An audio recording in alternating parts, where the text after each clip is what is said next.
Welcome back to another Stock Market Open live stream. Welcome. Today, you know what day it is. It's a very special day. This is where you go, Kevin, how special is it? Well, today's coupon expiration day. Welcome back to May 31st. I can't believe it's the last day of the month already, which is pretty crazy because that means tomorrow we're in June, and that's when we're doing the event in Vegas. And take a look at this. We got PCE coming out today. We've got, not only do we have PCE coming out today, but we also have, basically the last day of trades for the week after the president was found guilty of 34 counts of a felony. It's kind of bizarro times, but let's see what happens and take a look at this right now. Just in the last few minutes here, as I was getting ready to set up all these systems here, I noticed BTC taking off by a few hundred points here. Note, yesterday we were really playing the $69,000 line for a moment, and I want you to see this.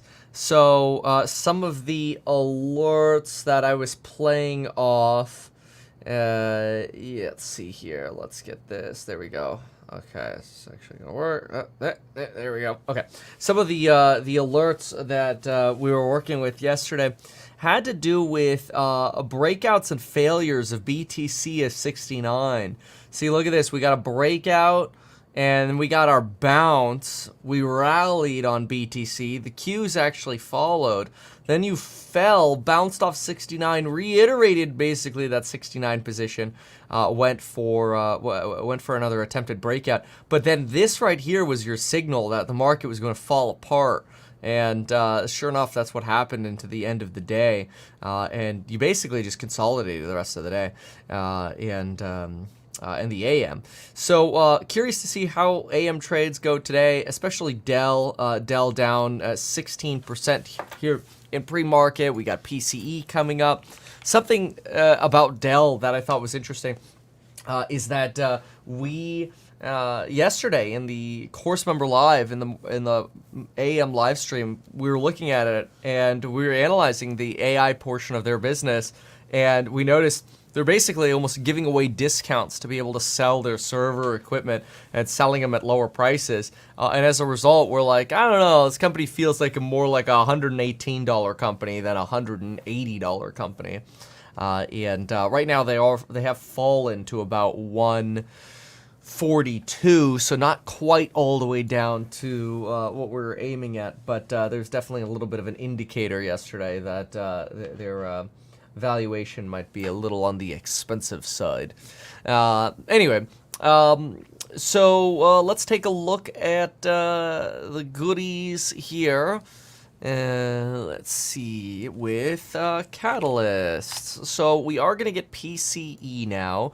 Remember, PCE is something that is really just kind of strips information from PPI and CPI, and then it throws that together and puts it into a report that the Federal Reserve prefers and likes. That report comes out in roughly 20 seconds now. We're looking for PCE deflator month over month. PCE deflator month over month expected to be 0.3 year over year. We're looking for 2.7. Core month over month 0.2 is what we're looking for, and year over year 2.8. So here we go. Remember, today is coupon expiration day, so good luck, everybody. And personal income comes in at a match, 0.3 versus 0.3 expected. Still waiting for PCE. Personal spending comes in a little softer than expected, 0.2 versus the 0.3 expected.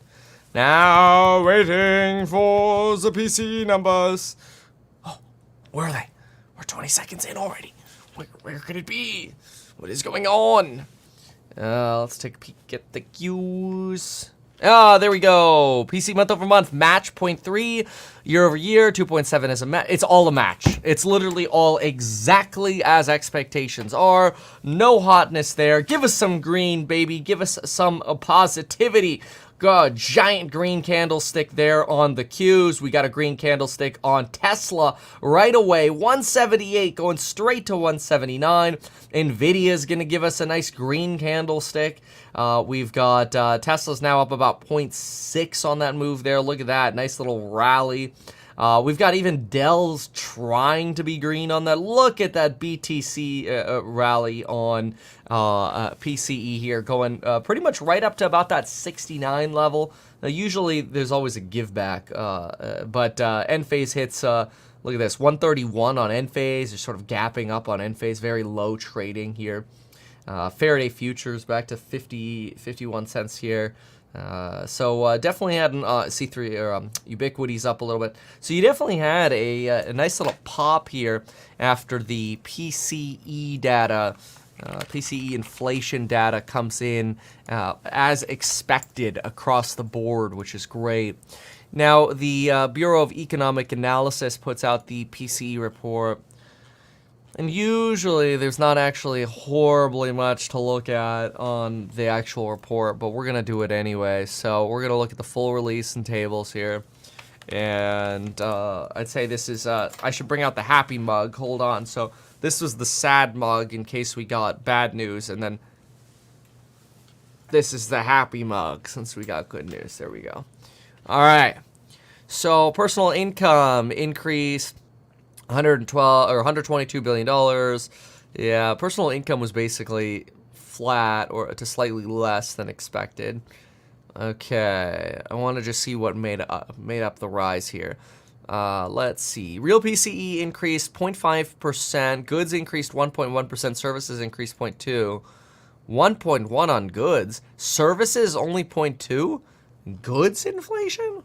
Now, that's an interesting one. I'd like to see some of the tables on this to see. Okay, within goods, the largest contributors, okay, were gasoline and energy goods. Okay, that's fine. That's not in your core. As well as other non-durables led by recreational items, food, and beverages. In services, the largest contributor was an increase in the cost of healthcare, as usual. Not a surprise. So let's see here. Let's look at some of the tables. Personal income. Let's see where the personal income is coming from. So, looks like... Hold on a sec. Wait a sec. No. They haven't updated their website. You losers. They tricked me. Personal consumption. Their website hasn't even updated yet. Look at this. It still says current release is April 26th. What trash. That's okay. We already went through what the... I thought those numbers didn't really align. But anyway, we'll see this update in just a few moments here. And what it does... Maybe... Oh, did they have it here? Personal... Let me see if I can get... Oh. There we go. May 31st. Okay, all right. Now we're in the right place. There we go. Okay.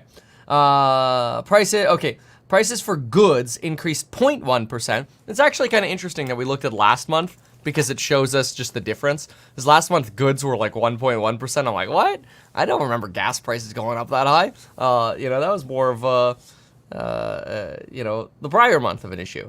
But anyway, prices for services increased 0.3. Okay, let's see. What did we see here? Okay, here it is.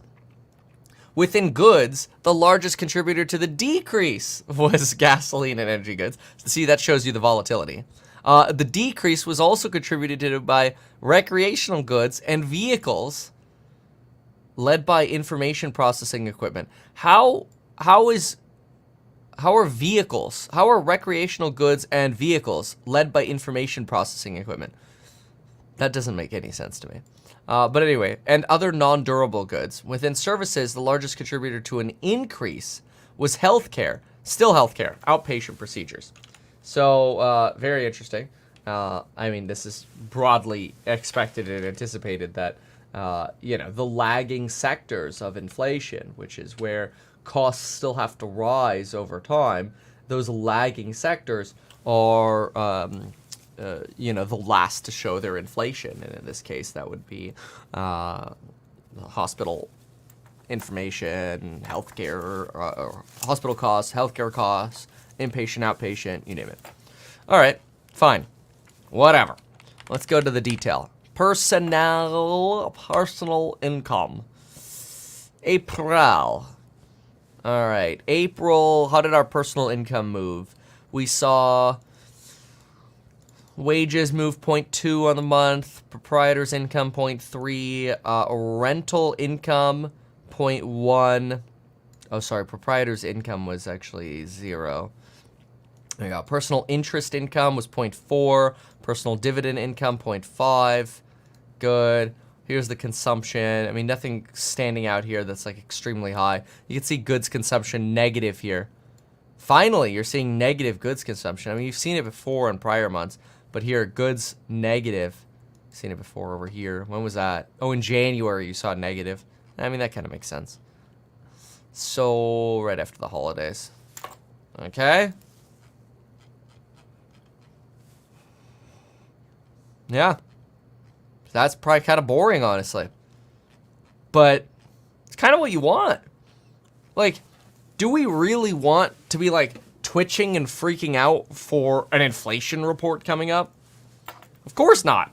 Like, if you think about it, it's not very normal to be like, oh my God, I gotta wake up early to watch Kevin read what PCE is.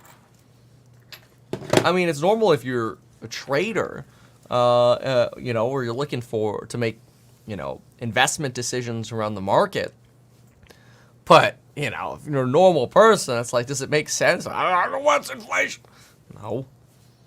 Oh, well. Let's listen in over here. He always gets very excited. Or abetting some of that spending and some of the sticky issues with regard to stuck inside the economy. Are interest rates going to combat that at all? The entire process of this blunt tool is under review, but we seem to gloss right over that, looking for excuses to ease. I personally don't see any. So you don't see a cut coming, or you don't think a cut should come, Rick? Oh, I think the cuts are probably coming. I don't think at this point, and I was very agnostic about this. I thought we were making progress, and maybe the last sticky mile will give up a little bit of ground. And maybe if we're getting close and really flatlining, maybe the Fed should start to ease, even if we weren't right at 2%. But I don't think we're going to end up at 2%. As a matter of fact, a lot of these policies and the politics, the government taking the people's voice away is just going to be more highly inflationary. Whether it's how they force-fed us during COVID, how they're taking our November 5th voice away, the less voices we have, the less input we have. The economy's managed. So many aspects of our life are managed, and this is just another case in point. All right. He gets so pissed. I love it. It's so great. It's like, I love it. Our panel, Lanhee Chen, former policy director for the Romney Ryan. And they kind of just like, they're so used to it, they just roll right into the next segment. All right. Let's take a look at the 10-year Treasury. 10-year Treasury is right here. 4.53. You've got... had a little bit of a peek-a-dude 3 days ago, but we've come right back down on that 10-year Treasury. And hop in over here, you can clearly see the enthusiasm of yet another negative catalyst, potentially negative catalyst being washed away. You've got the Q's moving up 30 bips here. DJT is actually up 4.5 right now, which is funny because like yesterday it was down like 8%, as much as 14% at one point after the guilty verdict. I didn't really think the market was pricing that in, but I think a lot of people have started to look at this and say, "Oh, what's it called?" Some people are looking at the Trump conviction and they're like, "Oh, this just guarantees he's going to become president." And it's very interesting because it's like, is it going to aggravate voters enough to sort of get out the vote? Yeah, that's what some folks think. Another flip side to that, though, is you could also have people who believe, oh, it's all just rigged. Why would I bother to go vote anyway? So, you know, it could actually work in both directions. I think the worst thing if you're a politician is people just don't vote because, you know, they think their vote doesn't matter or whatever. you know, in the grand scheme of things, even in California, your vote matters. You know which way the state's going to go, but it attracts more capital spending to your area when you're more of a voter. More politicians come campaign there. They kind of just look to see where the voters are. Makes sense. And they spend money there. Oh, of course. Elon Musk has also chimed in on this. This doesn't surprise me. The only thing that surprised me is it took as long as it did for Elon Musk to reply. It took like 6 hours. And Elon says, indeed, great damage was done today to the public's faith in the American legal system. If a former president can be criminally convicted over such a trivial matter, motivated by politics rather than justice, then anyone is at risk of a similar fate. And this was Elon Musk quote tweeting the first felony conviction of a former U.S. president wasn't for Iraq or Afghanistan, illegal CIA coups, drone striking weddings, or spying on Americans. It was because of the misclassification of a $130,000 payment for a porn star's NDA. And to that, Elon also replied yes. Now, it's interesting. These are all proposed community notes. Sometimes these proposed community notes are kind of poop. Let's see what they say. So that's 12 minutes ago, so it probably doesn't even really have ratings yet. What is this? The legal issue is not merely a misclassification, but involves the intentional falsification of business records. Under New York law, this is a felony when done to defraud and conceal another crimes, such as potential violations of campaign finance laws. These are all have to still sort of be written on and voted on. You can apply to be part of this community notes thing, by the way, if you don't have this, and then you could see these sort of like proposed community notes. There's some proposed ones on Elon as well. Yeah, I don't know that any of these are. Oh, there are a lot of them. I don't know that. I'm gonna go read through these. Sometimes they're just like community notes are just trash. And those are just the proposed ones, right?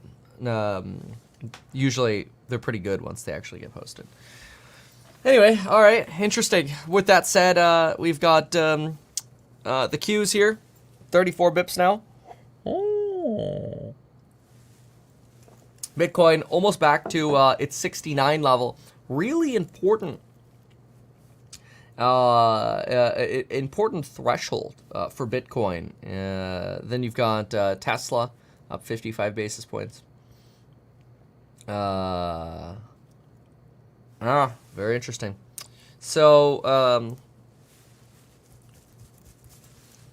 Coinbase, 2% here. Yeah, I know a lot of people are wondering, is there like a financial, catalyst here to the Trump conviction?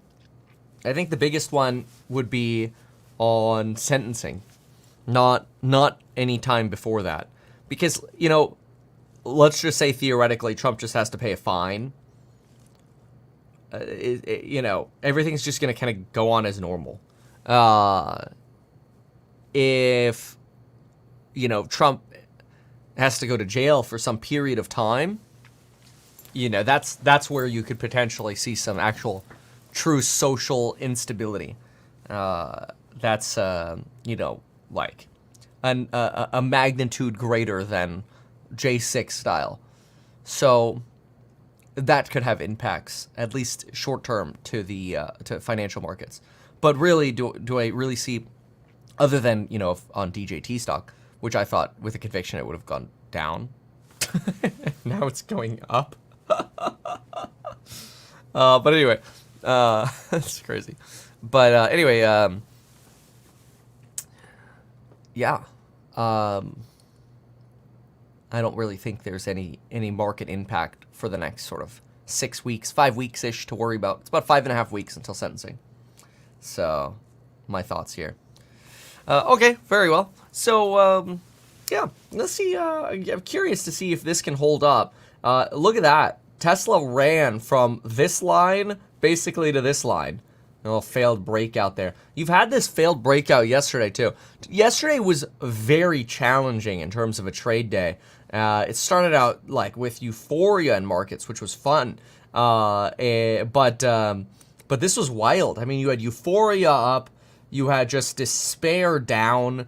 Then you had this very, very slow near consolidation, but every time you thought you were on an uptrend, you got a down sell, a down sell, a down sell. It was wild yesterday. I didn't really, let's see, how should you phrase it? Didn't really find it to be a consistent day. It was all over the place, let's put it that way. So anyway, look at NVIDIA is playing the lines as well, going straight from the 116 Fibby.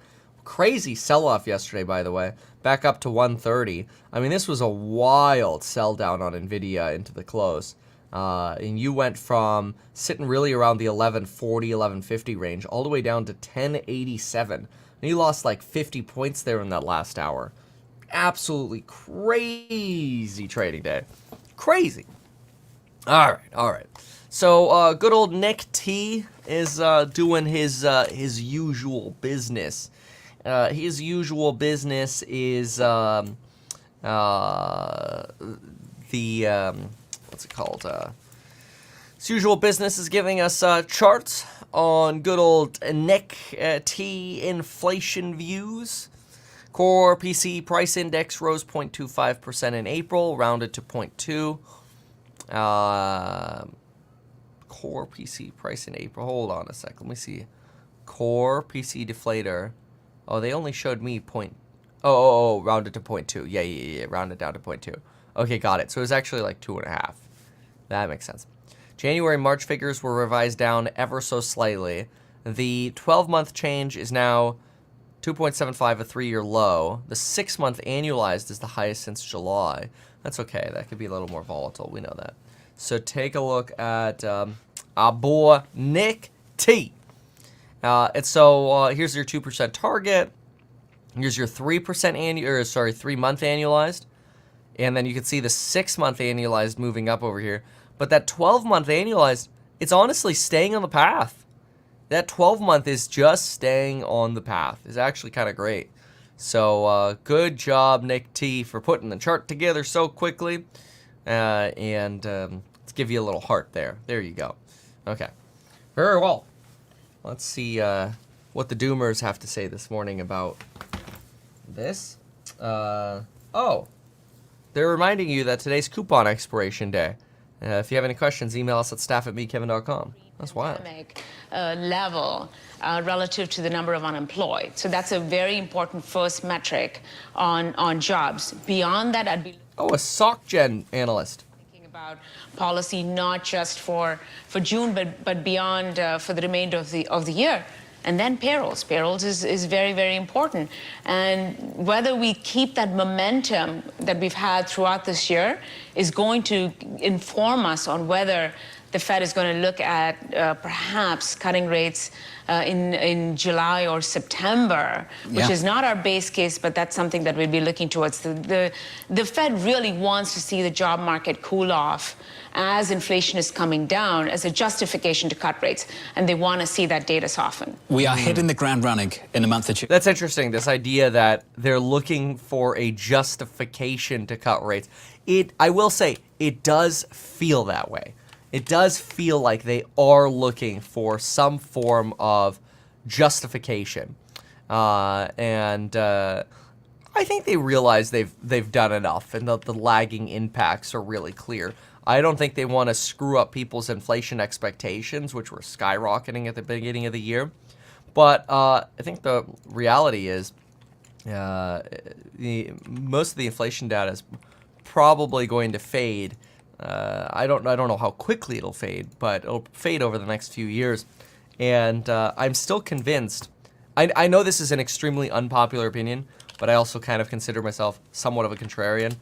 I'm not like a contrarian at heart where I'm always contrarian, but at least to some extent contrarian. And I think that rates are going to go lower than they've ever gone before. And it's going to be driven by massive explosion in productivity, and that productivity boom will lead to this rapid level of deflation, which frankly is what we started, and I didn't see this coming. We started seeing services deflation substantially, actually, substantial services deflation in the last earnings reports that we heard about from C3AI, Salesforce, UiPath. We're starting to see the commoditization of really software and computer programming, which is somewhat scary for computer programmers.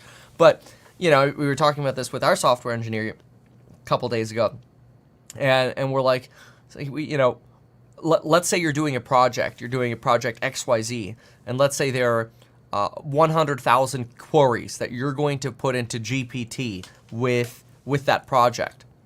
Okay, so you're kind of limited. Like, even if AI gets better, you're still doing 100,000 queries.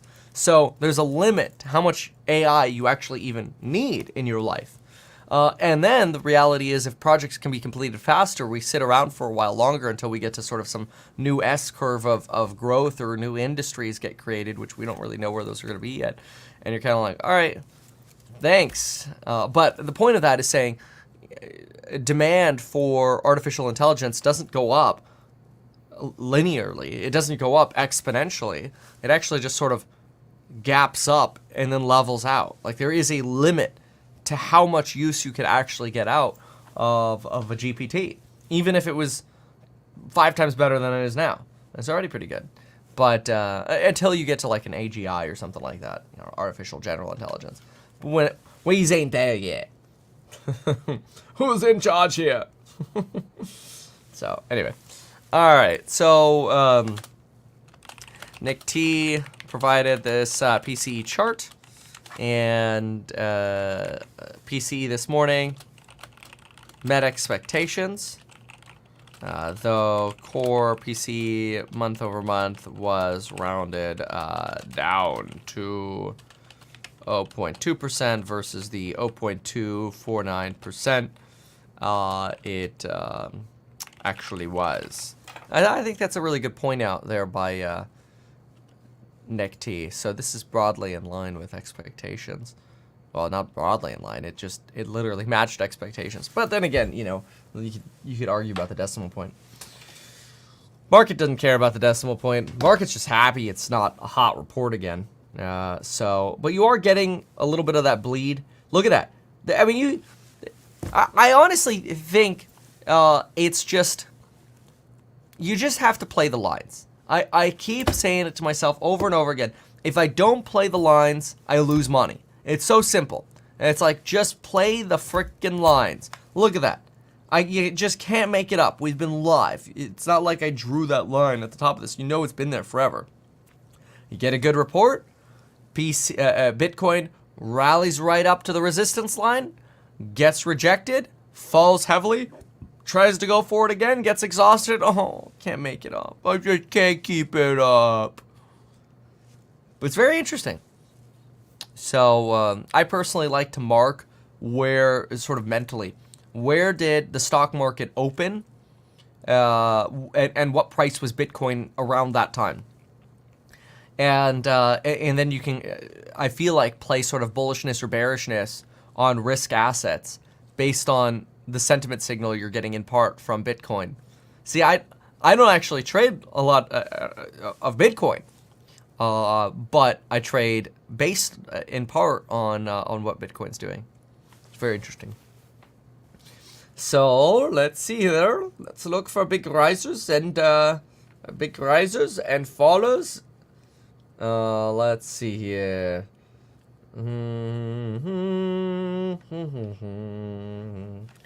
Okay. All right. So Dell 16%. Yeah, I guess we should talk a little bit about Dell here. Okay. Let's talk a little bit about Dell. Dell. Ah, yes. Let's see what happened to the AI company. All right. So Dell total net revenue beat. And let's see here. You had Q1 revenue beat, adjusted operating income slightly missed. Did not provide guidance in the Q. What? Did not provide guidance. Well, they did provide Q2 sales expected to be up 5% for Q2. Oh, that might be possibly why. Executive speaking, let's see here. Infrastructure unit gains over 20% this year. See, one of the reasons it ran so much was because AI grew 40% in a quarter. So if they're, if they're talking about quarter-over-quarter growth being 5% or year-over-year growth being 20%, this is very different than what you saw previously. Let's see here. Fiscal year adjusted EPS broadly in line with expectations here. And Q2 revenue does come in with a beat. So in terms of what they're forecasting. So I'm going to pull up their earnings call here and let's find out, because my suspicion is they got hit on margin. And see, yesterday in the course member live stream, we did an analysis, and the biggest thing we noticed was that they were talking about basically having to discount their AI products to get people to buy them. And they talked about basically the competitive landscape in artificial intelligence. And so, somebody in our course member live stream, I guess, works with Dell servers, and they're like, Kevin, I work with Dell servers, and what they want is to get people into the ecosystem. So they're willing to, basically sell these at a very low margin and or even a loss. And you could really tank the company's overall margin simply by selling a product at a loss. I thought this or very low margin. I thought that was very interesting. So, okay, let's go ahead and throw this in here. There we go. Okay, perfect. So this is going to be the Dell Q1 2025 earnings call. I hate that they date this stuff this way. Oh, but I complain about that every time. Let's see what they say about margin. Let's find out what is going on with the Dell. Oh no. Gross margin. See, look at that. There you go. This is what I'm talking about. Right here. Right here. They go, AI continuing to drive new growth. But wait a minute. If AI is creating more revenue, what's actually happening to margin? Gross margin was $4.9 billion, down 2.5%, given a more competitive pricing environment and a higher AI-optimized server mix. Operating expenses were down. So basically, they're like more AI is ironically equaling less money. Isn't that crazy? Isn't that freaking crazy? Dell still make computers? Yeah, barely. But this is really important to analyze this kind of stuff. So, I don't intend to signal. My God, I think I need some more coffee. Single anyone out. But there's somebody here in the chat. Oh, I spend money just donated $99. Wow, thank you for that. But anyway, there's somebody here in the chat who says, oh, Dell's only down because it missed analyst expectations. No problem, I'll buy. Well, no, it's not actually only that. See, the problem is you have a company here that is saying, hey, our goal is to leverage our strengths and lean into new opportunities like AI. Now, at the same time as we lean into AI and we apply AI and we deploy AI and we have solutions for broad AI modules and we accelerate AI adoption, we will do so and make less money. See, that's the problem. This is exactly what we saw in the course member live stream yesterday morning. And see, I think this is why a lot of people like the Stocks and Psych course, is because it's not like copy Kevin's trades. It's look at the ideas. It's like, okay, this is where Kevin sees a trend. Do I agree? Here's why he sees it. Am I going to hold? Am I going to close? Am I going to buy the similar? Am I going to buy a different strike? Am I going to buy a different stock? It's signals. It's perspective. And it's this kind of perspective as well from a fundamental point of view that we analyzed yesterday, which is I don't know. This doesn't sound good. It sounds like we talked about this yesterday. It sounds like if they sell more AI stuff, they're just going to lose more money. That's exactly what happened. Server demand, okay, here we go. Server demand was even stronger with growth across traditional and AI. Our AI software or AI server demand increased again sequentially. Okay, they didn't tell us how much. That's also a red flag if they don't tell us how much. How much? Last time you bragged about 40% sequential growth. Storage was flat. They were also hoping that they would see growth in their storage segment, but it was flat year over year, so that's not great. Q1 is seasonally lower. That's fine. Doesn't matter so much. We remain bullish on the upcoming PC refresh cycle and the longer-term impact of AI on the PC market. Okay, good luck with that.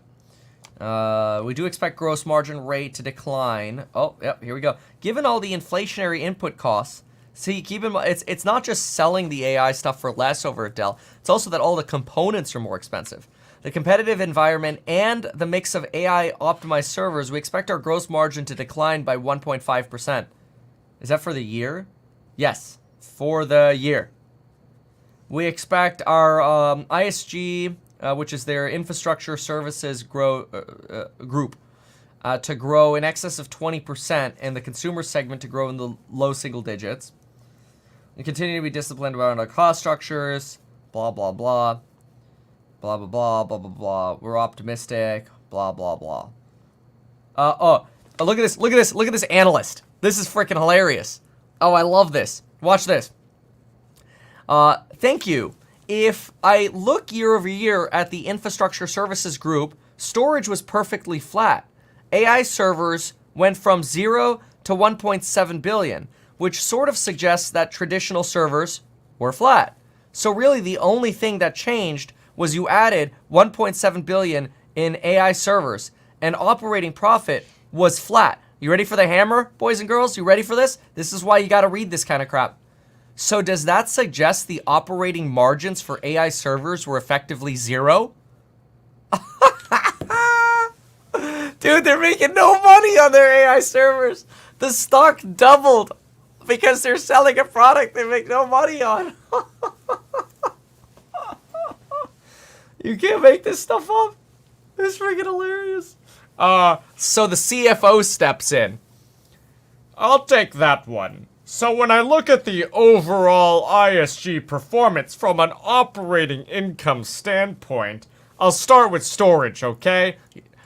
Operating income was low in storage. But that's because Q1 is seasonally low. And so we saw that evidenced in the Q1 results, while OpEx remained unchanged, blah, blah, blah. In traditional servers, we saw strength in large enterprises. And, you know, that drives lower margin rates. Okay, where's the AI answer? Here we go. Let's see if you say it over here. And when we look at Q2, we think margin will improve. And those AI optimized servers, we talked about the margin rate being diluted, but dollar accretive. So you'll continue to see that evidenced in the results. Literally didn't answer the damn question. It's like, well, you know, if we sell AI servers for 0, maybe they'll buy something else from us, and therefore it'll contribute to margin a little bit somewhere else. This is like delusional. It's like straight up. They're like straight up lying to you. This is a complete dodge. Complete dodge. Analyst was 100% correct, and this is a joke of a reply. That's crazy. That's crazy. Here's another. Okay, so somebody else goes in now and says AI servers. I'm just wondering, blah, blah, blah, about those margins. Ben, look. Our view of the broad opportunities haven't changed around every AI server we sell. This is a joke. What else here? Blah, blah, blah, blah, blah, blah. It's just they don't answer the frickin' question. We had a customer that shifted geographies, and that pushed margins down. So maybe it was just all that one customer. What a joke.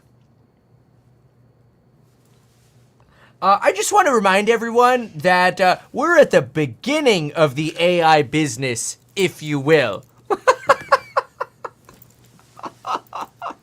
Oh, it's comedy. I can't handle this. I can't handle it. That's all I need to know about Dell. Dell's a scam. What a scam. It's so 2% of their business basically, doubles, let's say. But now it comes out that that business portion that's doubling actually doesn't make the business any damn money. It was all a scam. What a riot. Oh my gosh. I'm sorry. My opinion, Dell, don't sue me, bro. Oh, no. I'm not short Dell. I wish I was short Dell. Somebody's like, sounds a lot like Tesla. Oh, no. Why do you have to hit so deep? Oh. If you're beginning, why the discounts? Oh, obviously because of all the inflation. Remember when Jensen gave us that shout out at the Blackwell event? Man, that was cool. That's a good one. I remember that. I made a video on it. I'm like, this is interesting. A lot of people are going to be paying attention to Dell after that. Below, someone repeated the same question. Yeah. Below this, or I think I already got the below one. That's crazy. Oh my lord. How's your trash coffee? You know, it's that trash Costco. It's fine. It's fine. All right. Probably because Michael, Dell, and Jensen play golf together. Yep. All right, Faraday futures. Oh, did we just get a little rally there in the Faradays? Yeah, we did. A little bit of a rally in the penny stocks. Danger. Penny stocks, danger. All right, SunPower's up 2.5. DJT's up almost 6%, which is remarkable. Nvidia is up about 2.2. You've got Dell Technologies at 16.6, Barnes & Noble 4.29, Supermicro 1.3 to the down. These are all to the downside. Wingstop's down a little bit. Costco had earnings yesterday. They're down like 1%. I wouldn't be surprised if they go green today. They just always go green. You do have about a page of red. Oh, what's this? 11 minutes ago, U.S. Secretary of State Biden approved the use of U.S. weapons inside Russia. Yeah, that's just scary. It's basically a way of saying, like, hey, y'all want some rockets that can reach Russia? Here you go. Wow. Scary. All right. Let's see. All right. Super core PCE remains stubbornly stable. What are you smoking? Fluctuating between the 3.3 to 3.6 levels since November. Let me see here. Oh, they're right. Super core, which removes housing. I'll write that one down. That's a good one. Let's jot the good stuff up on eHackadoos. Play DJT, please. I spend money, keep spending $99 so we could talk about Donald Trump's stock. Okay, hold on. I gotta write this down. Thank you. All right, so super core PCE 3.3 to 3.6% range bound since November 2023. That is interesting. Okay. Yeah. So, it's interesting about DJT. Excuse me. Is the fact that the stock is rallying here in the AM does have the chance of starting off some form of momentum rally, because really what you've done is you've removed what could have been a very negative catalyst, and it ended up being a negative catalyst. But now that it's gone, it's kind of like, all right, the news is over. We can go back to the party. Now, I don't know how long the party will last. I mean, from a fundamental point of view, the company, doesn't really make money. But it's just a reflection of Trump's brand. And so I guess, however it's been branded, is that this conviction is actually a good thing. See, they're like master marketers. It's pretty remarkable. But DJT tweeting, the real verdict will be on November 5th. And let's see here. My bookkeeper called a legal expense on a tiny description line of the ledger a legal expense, openly paid to my lawyer, at that time a fully accredited one. I was not involved in that designation, but what else could you have called it? It was in fact a legal expense. That is the so-called crime. On top of that, I wasn't allowed by the judge to use in any form the standard reliance on the counsel defense, advice of counsel. My lawyer at the time did virtually everything on the NDA, and I assumed that what he did was correct. I did nothing wrong, and frankly, there was nothing done wrong. It's really interesting how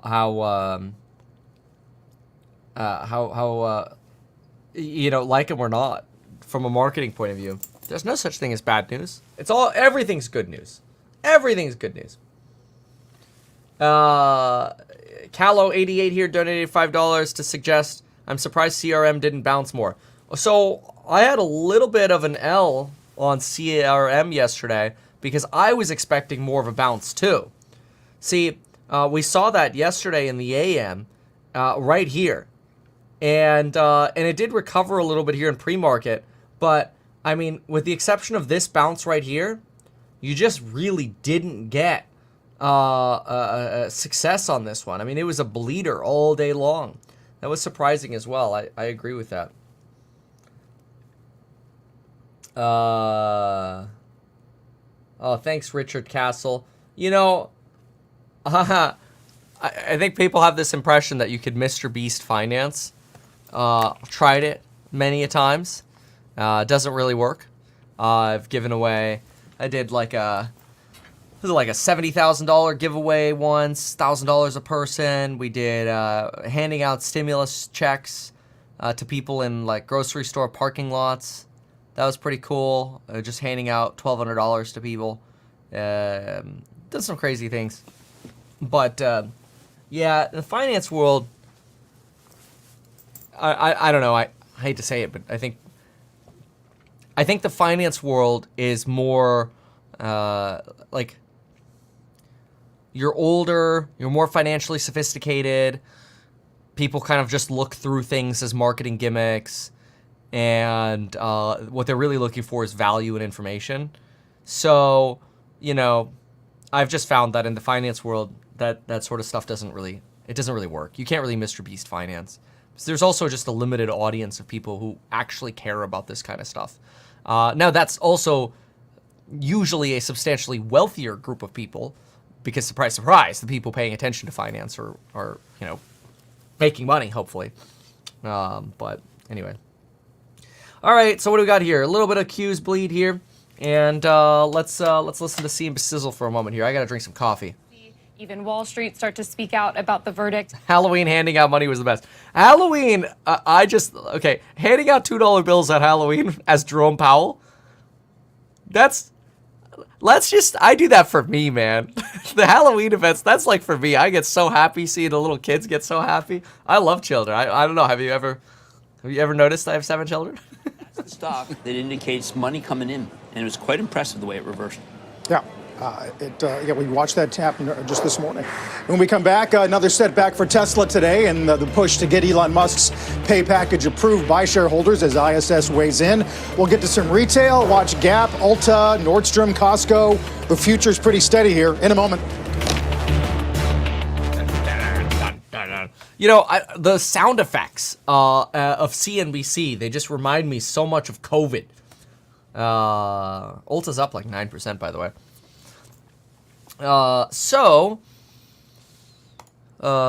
Somebody's like, $2 bills, that's stripper cash. It's only stripper cash when you inflation adjust stripper cash.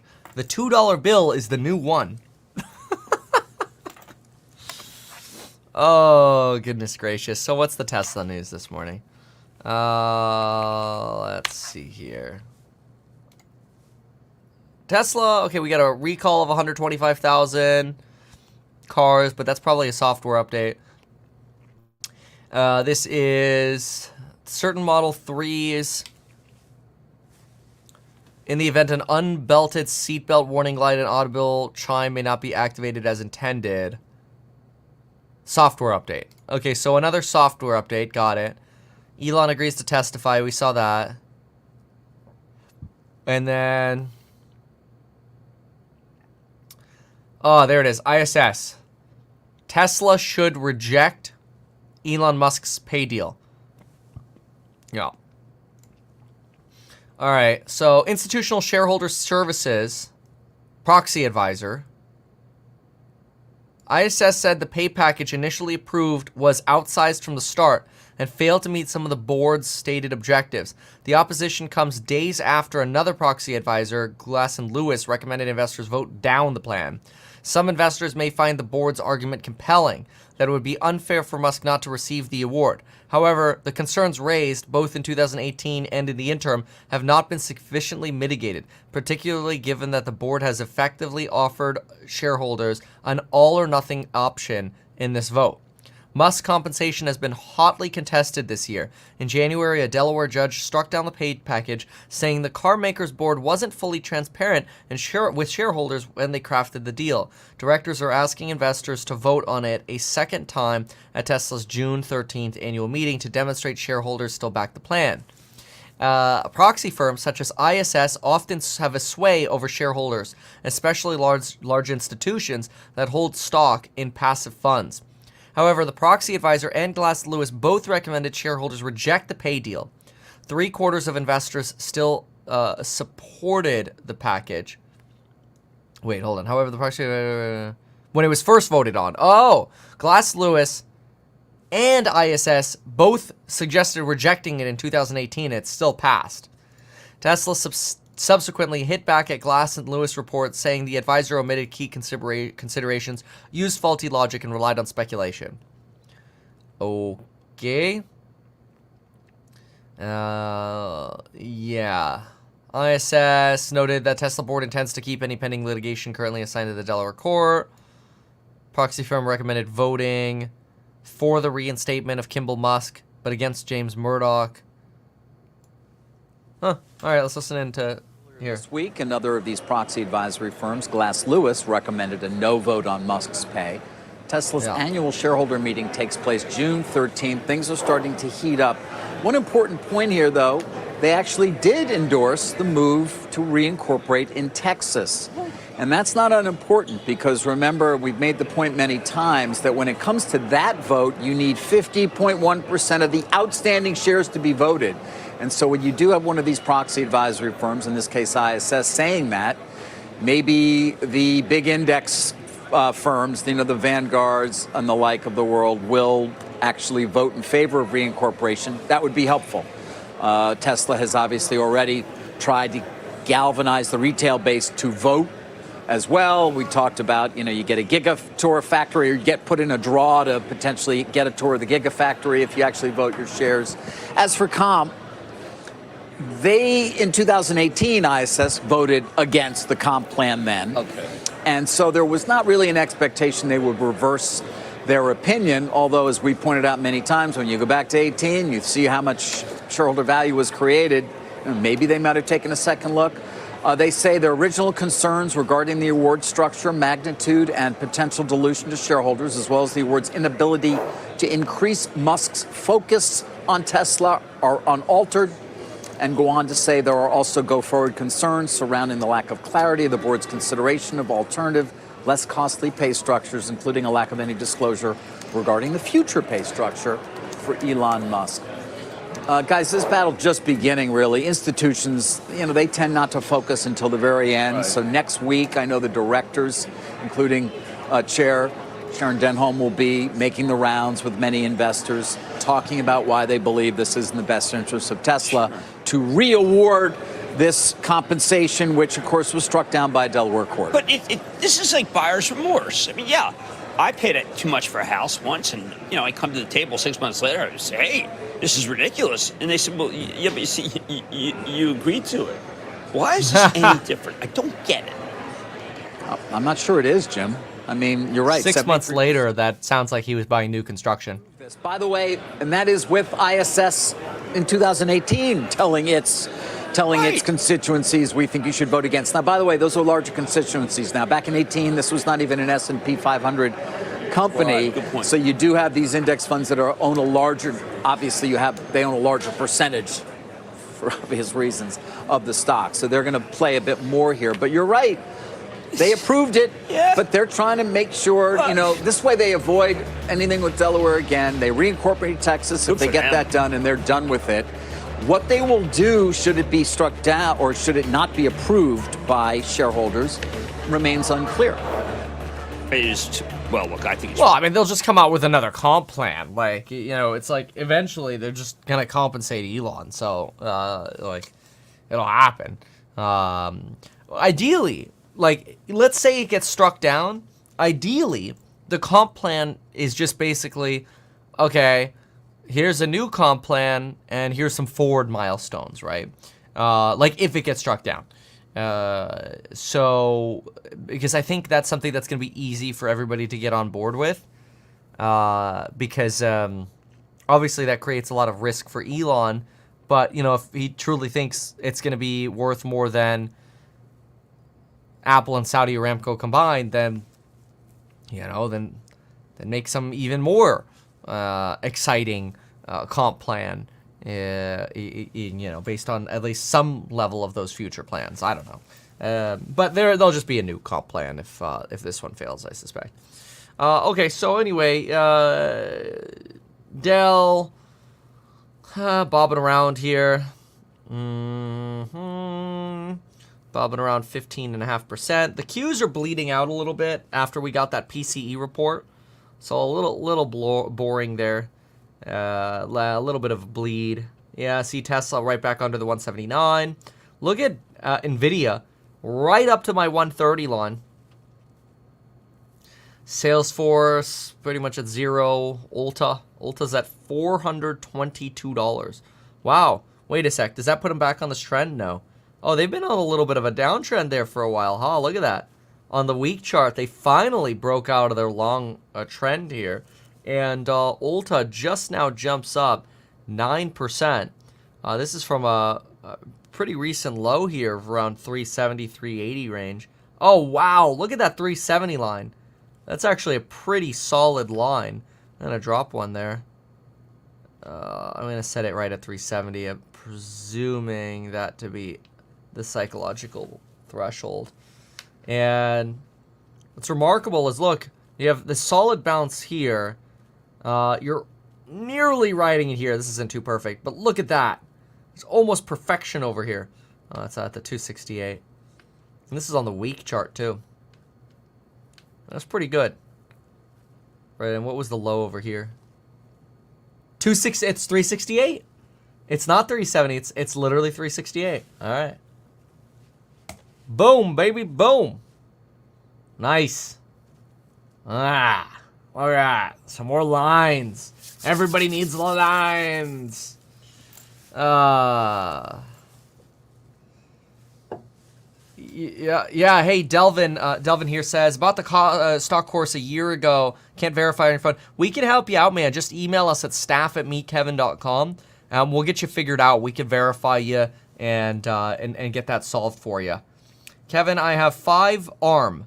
Thinking of selling for NVIDIA once they split. I originally got into ARM because of lower market cap, but NVIDIA seems to have momentum. Thoughts? Oh, I have no freaking idea, man. That's a toughie. See, they kind of run together. I mean, ARM had its sell-off, ran down to $90 there for a moment, $89 or whatever. But it just keeps pushing. and they're thinking about getting into semiconductor manufacturing now as well. It's hard to be bearish on these chip designers because they just keep printing money. It's much easier to be bearish on these software providers. So, you know, I think what the real question is why don't you find out how to make another $500 and get yourself 5 post-split NVIDIA shares or whatever, and increase the portfolio? That's the way to play it. Take that $5 back, put it into the stock. Not personalized financial advice, but yeah, that's a tough one. I personally like NVIDIA better, but that doesn't mean it's going to perform better, so I have no idea. Okay, so Tesla. This is boring. I need some more stuff here. Well, Barnes & Noble, big deal. Boring. Super Micro. Is it going to go to 800 today? Nah, probably not with NVIDIA being green. What about using it to buy your course? You could do that. Okay. Yes, that's it. Sell your stock and buy my stuff. You don't have to do that. But that's funny. I mean, NVIDIA's rebounding today, so maybe it'll pick up Super Microcomputer. I mean, are they red today, or what do we got? I know Super Micro is. ARM slightly went green here, but it feels a little boring. Need some more Intel insight. Speaking of Intel, how is Intel? How is Intel holding up? $30. Kevin, what do you think about long Intel, short NVIDIA? Oh, on a 5% stop loss? Bro, you'll be stopped out within like a day. Like, the swings on these suckers are so fast. I don't know, man. Intel really pissed everyone off when they're like, oh yeah, we're not going to be profitable from building out all these factories until 2030. People are like, what? 6 years? Bye. I don't know. Maybe all that pain of how long it's going to take is already priced in now. But boy, I mean, I don't blame it, but wow, that was like a shellacking Intel got. Because their main business, the chips biz, is, you know, not as competitive anymore as it used to be. Let me make sure I got my volume working. Can y'all hear this? Nope, I can't hear it. So, okay, well. Good thing I checked. This should make it work. You know what that is, right? I love it so much. Okay, so you know what we should do is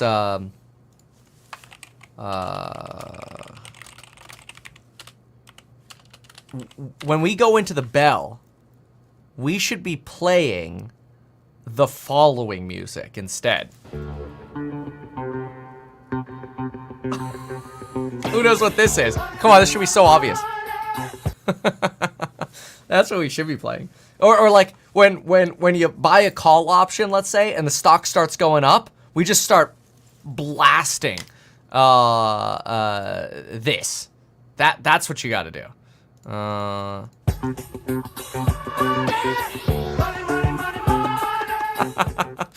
Of course, then you're gonna get canceled. That's too political. Oh my god. Mobile apps. It looks like it's the best one, and this is research.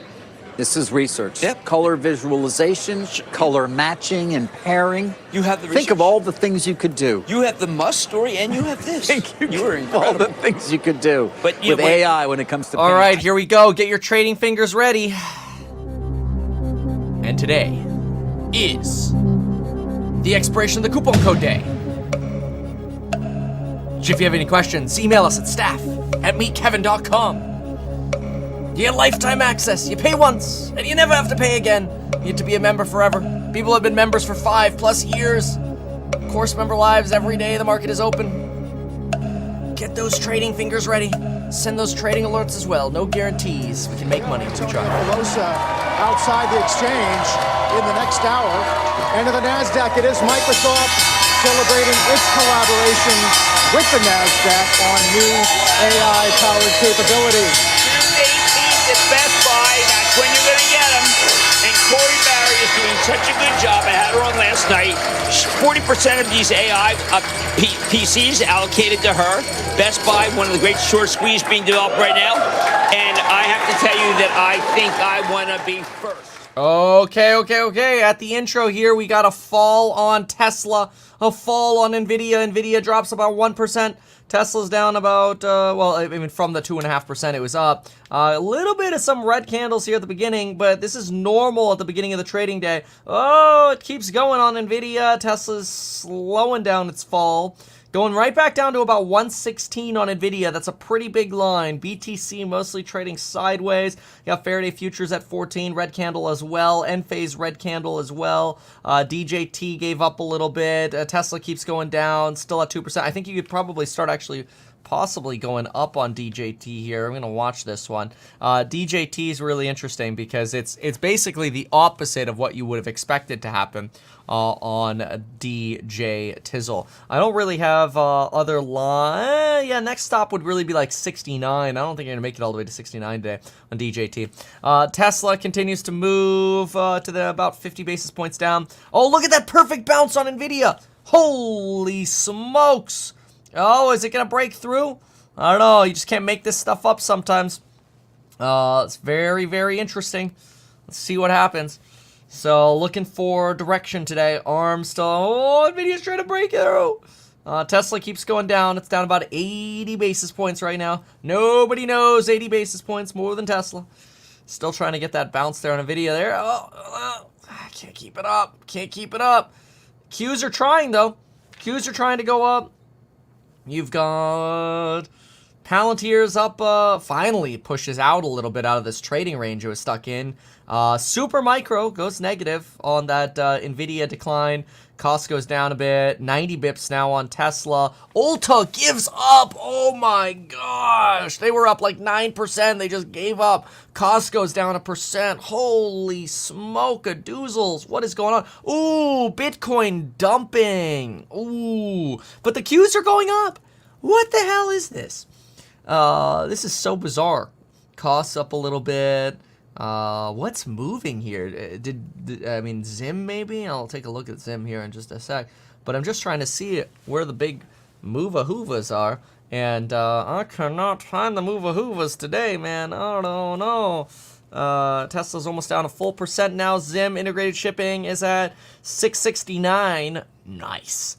Ooh, the Qs are about to lose the lead here. And, Tesla's trying to recover. Still trying to figure out if you can recover on good old, what's this thing called, NVIDIA over here. Let's see if it can actually pull it off, and it so far looks like the answer to that is no. Q's moving down. The trend appears to be down today, folks. It's going to be hard to call a bottom with this sort of trend. The trend, ooh, the Q's just gave up. Oh, Bitcoin's plummeting. I don't know, man. NVIDIA should be able to pick this back up. Tesla as well, trying to pick this back up. Let's see what happens here. NVIDIA, struggling. So are the Qs. So BTC's really not liking this at all. Very, very interesting start today here. Costco, about negative 73 bips. Ulta, back up to 4%. Okay, that's good. A little bit of a wee bit of a rebound there. NVIDIA, come on, baby. Come on, U-turn, baby, U-turn. No? Okay. BTC trying. All right, we'll go look at some news in just a moment, kind of see what's going on here. DJT down 4% now. Let's listen in over here. Yeah, remember, you have new CEO and new CFO, but these people are such, well, the CEO's an old hand, been there 41 years. But Miller, he'll get the culture. He'll get the culture. He's from Kroger, which is not a funny, that's a very touchy-feely. You remember at the end when Rodney McMullen always says something really sweet and kind? No, man, well, you got to come to play with Miller Chip because you got to be at Galante's level. Galante is the keeper of the flame when it comes to the great conference calls of the life. How many straight calls did he do? 100 and... Oh, my God, it was 31 years. And one of the things that's amazing about him was that he didn't suffer fools gladly. Like, if you said something really stupid on the call, he would find a way to make you realize, come on, this is the big leagues. Step up your game, for heaven's sake. That all stems from Senegal. Absolutely. So. When Senegal was in charge and Glanty running it, you had a level of precision that was scary. But you know what? The whole line, everybody's been great, and Jelinek was great. It is a tribute to them that when you go there, it's the same person as the manager of your store that you went to 20 years ago. And there they are. And Dave says hi, Jim, and I say hi, Dave. Just sent out an alert to those of you in the Stocks and Psych group. Again, I usually don't trade this early, but just seeing some patterns here. I wanna play the patterns. Gotta play the lines, bros. Come on, Step Bro, don't get mad at the lines. It's just the lines. The goal. What's Jim Cramer's line? My job is not just to teach, but to, or what is it? What does he say? It's not just to entertain, but to teach. Come on, baby. Let's make some Benjis in the morning. Let's make some dollars. Daddy needs some new shoes. Daddy needs some new shoes. Look at that. Somebody in the chat's like, Nvidia don't give a crap about your line. Really? Put your money where your mouth is. Anyway, there we go. Look at the bounce on BTCs. Going for the bulls. The bulls are coming back out. The first few minutes sell-off of 5 minutes sell-off has ended. Will it continue? The Qs are now finally rising. Nvidia is going back to normal. Everything is back to peace and quiet and enjoyment and hopefully dollar hollas and tendies for everyone. No guarantees though. You just can't guarantee it. I always try to say my goal is to send alerts that make money, obviously, but you just can't guarantee it. There's a reason, and I realize finally why all these like hedge funds and advisors and stuff say past performance does not equal or guarantee future results. Duh. It's just like you get hosed the very next day. And if somebody has the expectation they're always going to make money, that's bad. You don't always make money in investing or trading. Enphase back to positive here, 80 bips. You've got Hewlett-Packard is down about 5. You've got Dell at 17. You've got, what do we got here? BTCs, 68. Tesla. Oh, look at that. Oh, it's testing the 179 line. Oh, is it going to break through that line? This is a big number right here. I don't know if it's going to be able to push through it, but it frequently bounces between these two. And obviously you're getting a red candle right now, but I'm going to watch this one because the broader trend right now, you get a little bit of a red candle there on the Qs. Let's see how the day continues. CRM, what do we got here? Oh, look. See, even Nvidia is trying to get back to 116. But it looks like it could end up turning to be a fake out. The 1 minute candles are dangerous. I always like using the 5 minute candles because they kind of relax you a little bit with just like, you know, you could paper hand too soon, or you could buy something too soon, sell something too soon with the 1 minute. I mean, sometimes it's the right move, but ooh, look at Costco. Costco just got smoked. That's very interesting.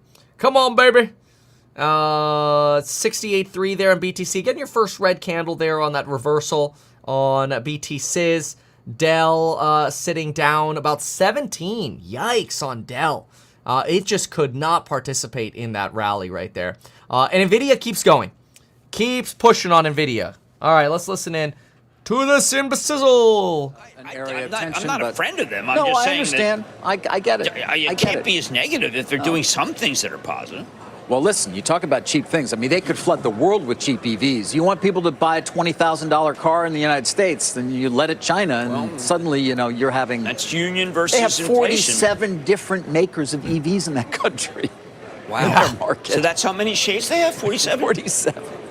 That was the last number I heard, anyway. I might be off. Jim, we mentioned Lulu a couple days ago. Their product officer departing, we now know where, to run Vans. Now, how about that interesting post that she got? She's on, I mean, let's be sure we know this, she's involved with the Vans skateboard sneaker. I would say that's a come down from being the product officer of Lulu. But, you know, I don't know. Maybe Vans is working on some sort of Area 51 thing I don't know about. VF Corp is the name in question, which was up 6 pre-market. Then we got Ulta, Jim, the second biggest S&P gainer today. Well, look, they did set up finally a little more realistic expectations. Some people feel that there's still more cutting to do. But you know what? Dave Kimball is a very light guy. I will say that he talked about real challenges with the prestige. And that means Sephora, even though Sephora, because it's locked in Kohl's, those are not that good. But the regular Sephora in the mall, I think, has got the prestige back. Ulta is a battleground because cosmetics have become a battleground because of what's happened at Kohl's. And now I wonder whether Kohl's doesn't have to go to Sephora and say, listen, you got to bring costs, you got to bring prices down because look how bad Kohl's is. Jim, we got a little activism this morning. You going Penn? I'm going Penn. It's a name actually I've been hearing about for a little while. Would there be an activist? They did show up today. Penn Gaming, Penn Entertainment's what we're talking about. We've talked about it in the past in part because of its former relationship with Barstool Sports, for example, and the current deal it has with ESPN. The activist in question is the Donerail Group, Willy Wonka. No, I'm kidding. Will Wyatt is the guy's name. I don't know him. Although I hear they get an SPV, a special purpose vehicle, together, and they have a track record, I'm told, is halfway decent. Don't know the guy. All right. Let's see what else is going on here. So Costco's down almost 3%. Nvidia's at 121, back over the 116. Tesla's flirting the 178 area, up from some of that pre-market sell down that we had. The Qs are up 10 basis points. We were down as much as 30 there for a while. You've got ARM is up 56 basis points, 60 basis points-ish. You've got, let's see here, Intel's moving up. You've got, I should show the screen here. Tesla's playing right in this trading range again. This is such a common move for Tesla. You just can't make up these freaking lines. And it's got a rocket ship of a candlestick right here. BTC is going for a green candle again.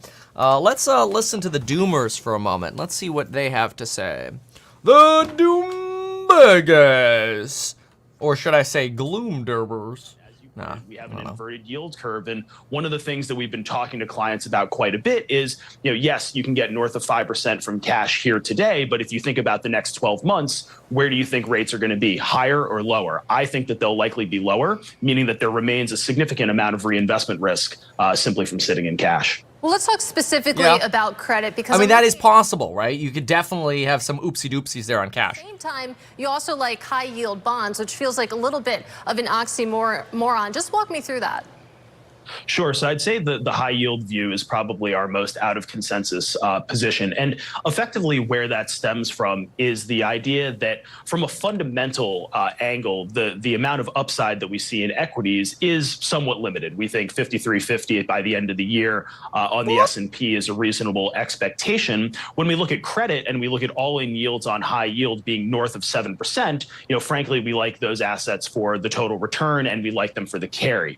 Now, to your point about high quality equity and also liking high yield, I'd push back. Nvidia's still trending up, Tesla trending up, the Q's trending up, and Bitcoin trending up. Everything is trending up at the moment. Now that could change quickly.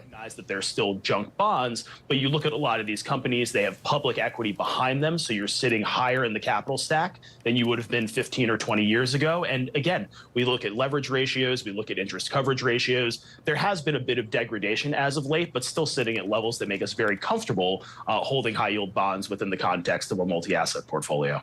And David, just quickly before I let you go, are you more comfortable with credit risk or duration risk at this point?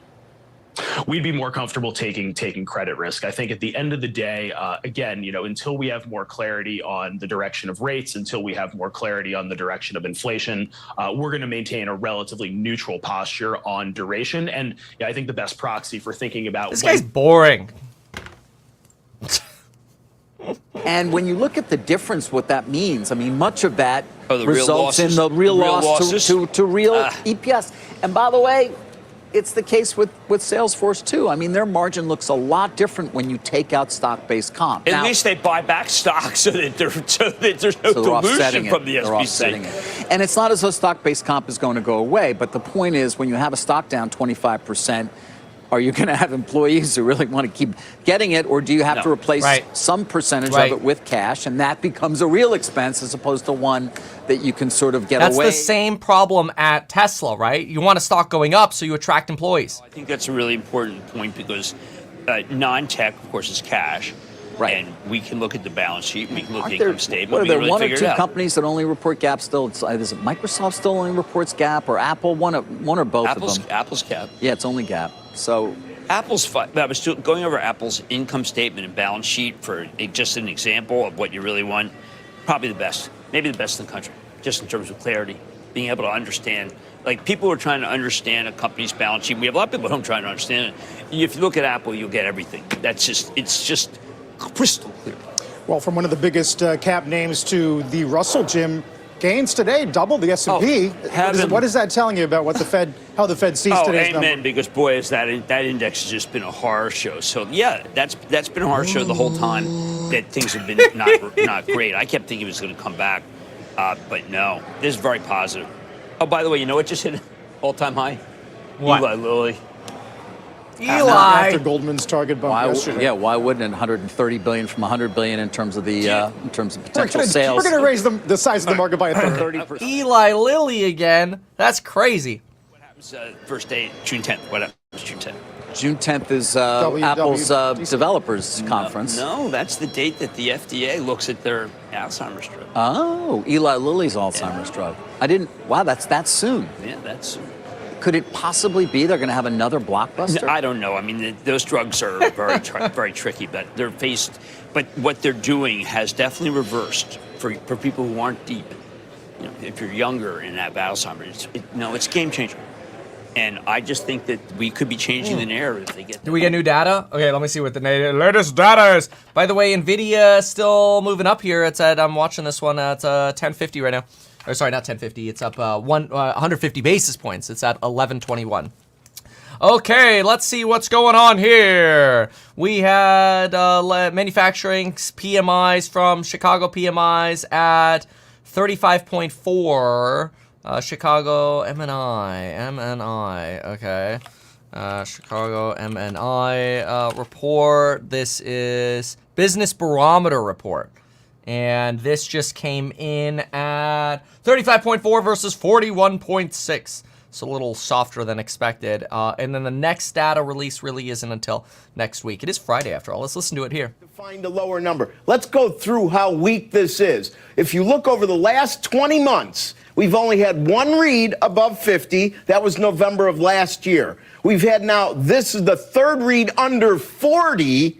And as I said, the lowest since May of 2020. We'll call it 4 years. You're looking at equities moving lower and interest rates moving a bit lower. It doesn't seem to please anyone. And that inflation number that seemed to excite interest rates lower, well, we had weaker income, weaker spending, weaker real spending, and the 4 inflation metric. NVIDIA went up on this. One was improved from last month. The PCE core deflator month over month, instead of 0.3, it was 0.2. Does that seem like inflation's moving a lot lower? Squawk on the street will return. Go, Rick. Dude, he's like famous for that. It's like, I don't know. All right, let's see what the Doomers have to say about that. I don't actually see that report as that big of a catalyst, but whatever. Let's listen into Bloomberg report on it. By next year. Meanwhile, Dell reporting its first revenue increase since 2022, but wasn't enough to impress investors. Dell, of course, facing lofty expectations for its AI server business, with the stock soaring over 120% so far this year. Woo Jin Ho of Bloomberg Intelligence joins us now with details from Princeton. And you take a look at the stock really falling out of bed this morning. Did something actually go wrong, or is this just a case of too high expectations? Yeah, hey, Katie, thanks for having me. Here we go. Remember, we talked about this with margin. Let's see if they hit it. AI margins. Expectations. If you think about the valuation for Dell, it was running around 21 times forward earnings. Typical hardware valuations are roughly around 9 to 10 times on a good day. So you had an AI premium of 100% just on a PE alone. So, everyone was riding the AI train, and unfortunately, Dell fell short of it. They fell short, and they're certainly falling today, currently down about 19%. That is the biggest intraday drop on record, it looks like. Is that an overreaction? Well, we can't talk about stock valuations. I will tell you, What? In terms of the sell-off, I think. Why can't you talk about stock valuations? Isn't that your job? That 3.8, there was a $3.8 billion backlog number, and I think people were looking for something north of that to think that the AI momentum is going to be strong for Dell. Yeah, $3.8 billion backlog. It's just not good enough in this environment. Let's talk a little bit about the PC business when it comes to Dell. Of course, we heard from HP earlier. It seems like those results provided some optimism about the PC market. What did we learn from Dell? Yeah, really interesting because the commercial PC market is turning out to be a lot stronger than I had anticipated. HPE, as you said, showed growth for the first time in the commercial PC market in several quarters. Dell also showed growth of the commercial PC market as well. So the commercial PC upgrade cycle is turning out to be quite a bit stronger than one had hoped. And to be fair, there is a Windows 11 upgrade cycle. That's going to be a tailwind for the leading commercial PC. Yeah, but nobody knows how well the PC upgrade cycle is going to go. And it seems as if that momentum is turning out to be a bit stronger than we had thought. What does the competitive landscape look like there when it comes to the PC market? Of course, we have Dell, we have HPQ, as you point out. Who is in pole position? Yeah, so from a volume perspective, HPQ is the market leader along with Lenovo and Dell. Those three companies account for about 75% of the commercial PC market from a unit perspective. If we think about it from a revenue perspective, Dell has about 80% of their PC sales indexed to commercial PCs. So they're very over-indexed to commercial PCs. HPQ is about 67%. And look, if the corporates are coming back to buy PCs sooner than later, then Dell's going to benefit from that. All right, Woo Jin Ho of Bloomberg Intelligence. It's so interesting.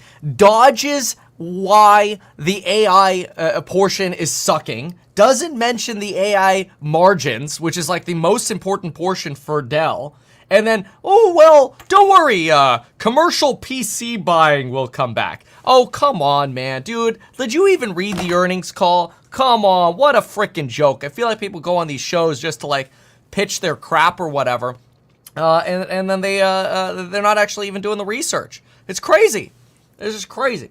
Anyway, Zim's moving up. You got Zim moving up real nicely. You got about 8% on Zim, 2% down on Costco. Nvidia, it's struggling to hold on to that line there right there. Those manufacturing numbers screwed some bullishness on the market right here. Definitely took a little bite out of excitement and enthusiasm in the market. Look at that. The market's just bleeding out now. It's terribly unfortunate on the Qs. Look at that. Down about 0.25%. Really getting some nice downward momentum here following that data release. Somewhat surprising that this is the Chicago PMI, Purchasers Manager Index, Business Sentiment Survey. That would have such a weight of relevance.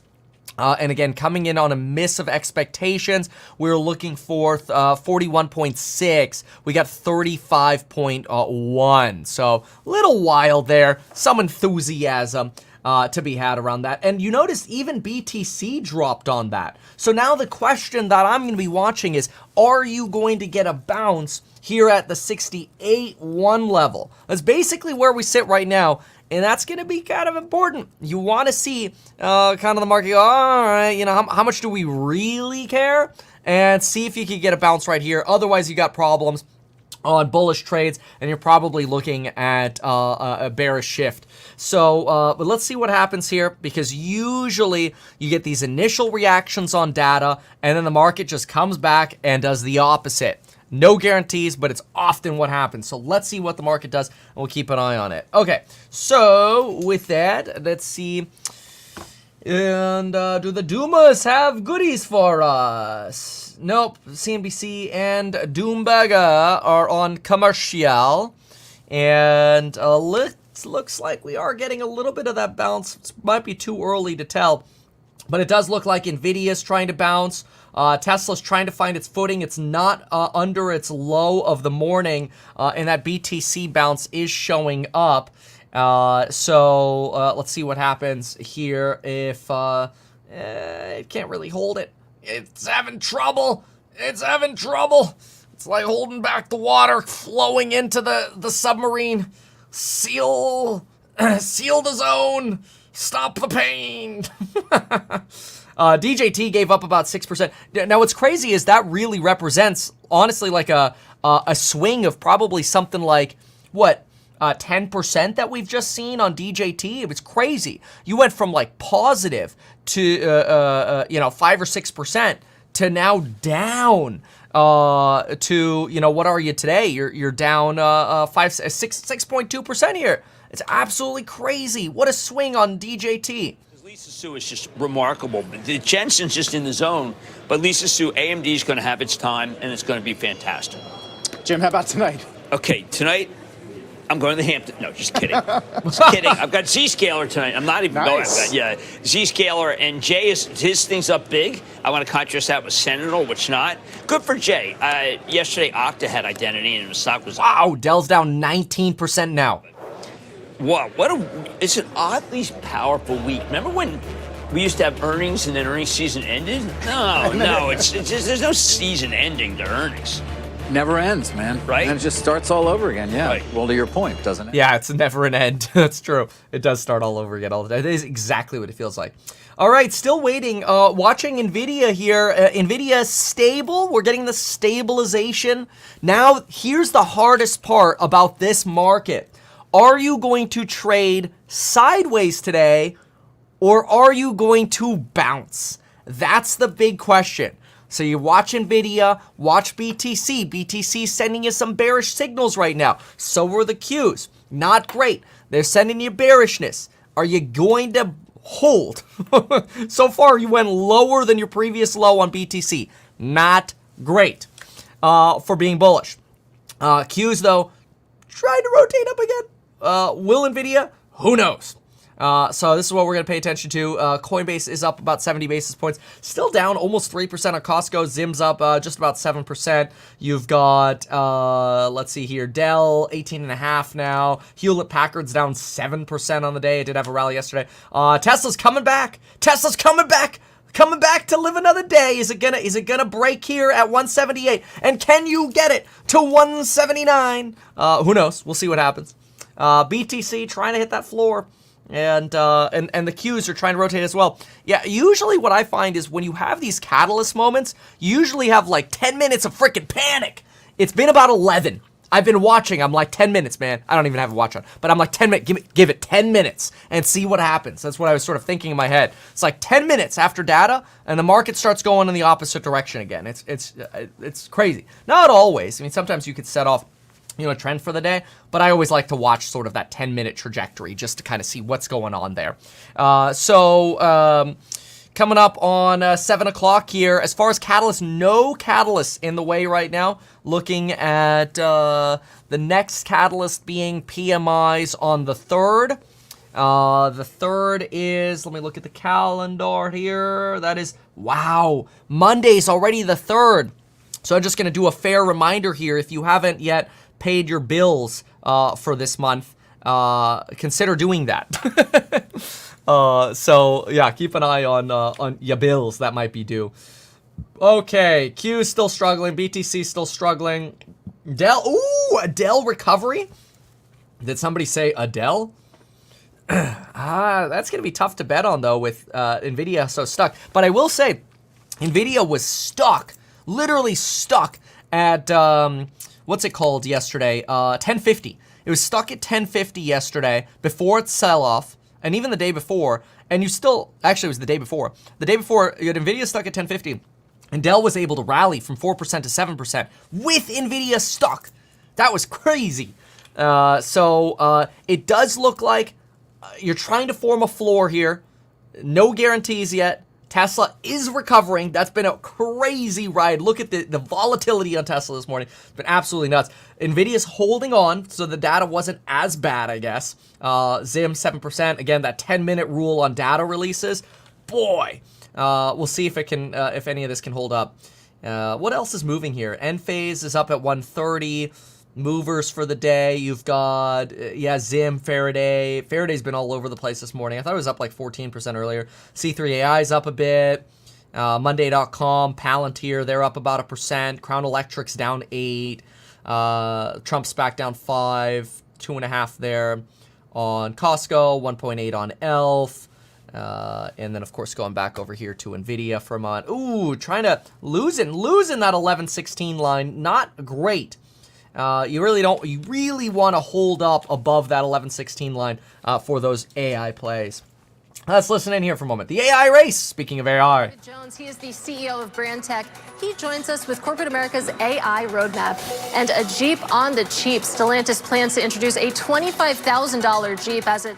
Chat should start a counter to see how many times Kevin pitches something. You know, that reminds me, I haven't pitched anything in the last 30 minutes. In fact, we don't even have the banner here. Thank you for reminding me. Did you know that today is coupon expiration day? Today at 11:59 p.m., the coupon code expires.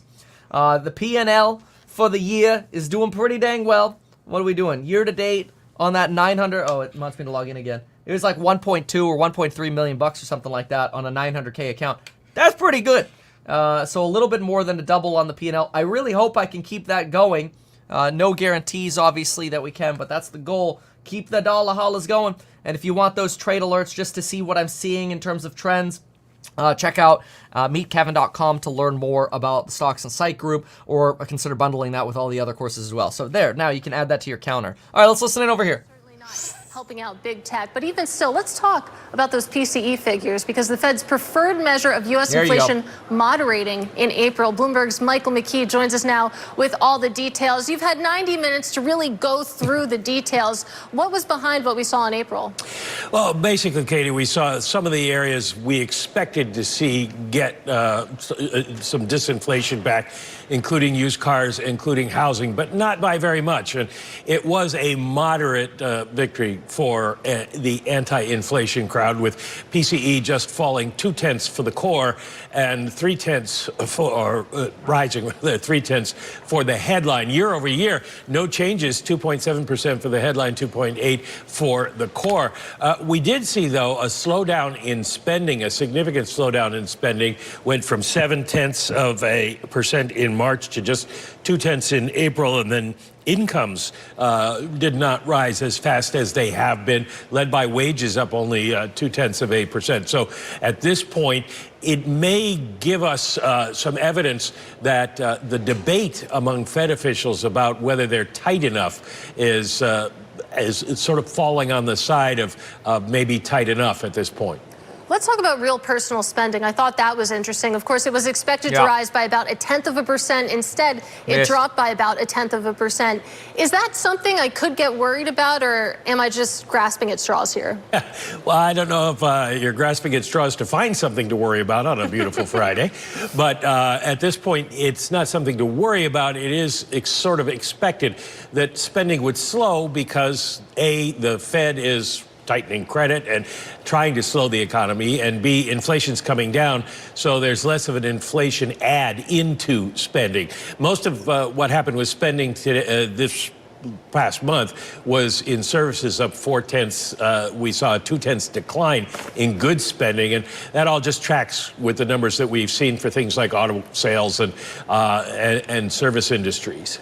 Well, have a great weekend when you get there. Bloomberg's Michael McKee, thank you so much. And let's bring this conversation to the markets. We're going to do that with Steve Sosnick, Interactive Brokers Chief Strategist. Steve, I'm so happy you're here because I need you to explain what's going on. We had this pre-market gain in the S&P 500 and the NASDAQ 100, and basically it all went poof. What's going on? Morning, Katie. It's great to talk to you as always. I think what happened today was we had an initial relief rally. The futures traders, particularly in the pre-market, are pretty much set up to play rallies. You see it, depending on when you wake up.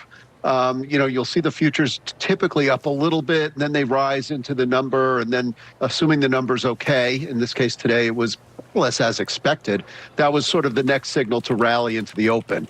And that all faded out because you do need someone to follow through. You can't just, ramp the futures without any follow through. And I think we did have a bit of a sea change in the technical nature temperature of the stock market from that big reversal we saw last Thursday. It's taken a few days to work its way out, but that's usually the signal that we may have hit a short-term top. And when we took out those lows yesterday, I think that sort of tells us that at least in the near term, things aren't necessarily as rosy as we're used to. And I mean, not to read too much into honestly, the Chicago numbers just screwed everything up. I was able to make a little bit of money this morning in trading. Not as much as it could have been, but the worst thing to do is a woulda, coulda, shoulda. Had a little bit of a trade this morning that I sent out in the morning. I saw a lot of people took tendies a lot earlier for people who were looking at that same trend as well. But good for them. But I made a little 18K doozles just over the last 35 minutes, so which is good. It's a positive. I always got to look at it. You know, sometimes you're always going to have this in trading. You're always going to have this in trading where it's like, I could have made more. And that's such a bad psychology. Like, it's always how life is going to be. It's going to be like, like in trading, even if you sold at the highest point, you'll just end up seeing it go up higher afterwards. And then you're like, oh, I should have held out, right? Or it's like you see it hit a high number and then you're like, oh, I want to take profits here. And then it falls down. You're like, oh, I made less. Be grateful for making money and then try to limit losses. That's always my POV. But I do actually think that today broadly, we're probably we have to fade. You have to fade this bad data and then go back to the realization that these numbers aren't bad.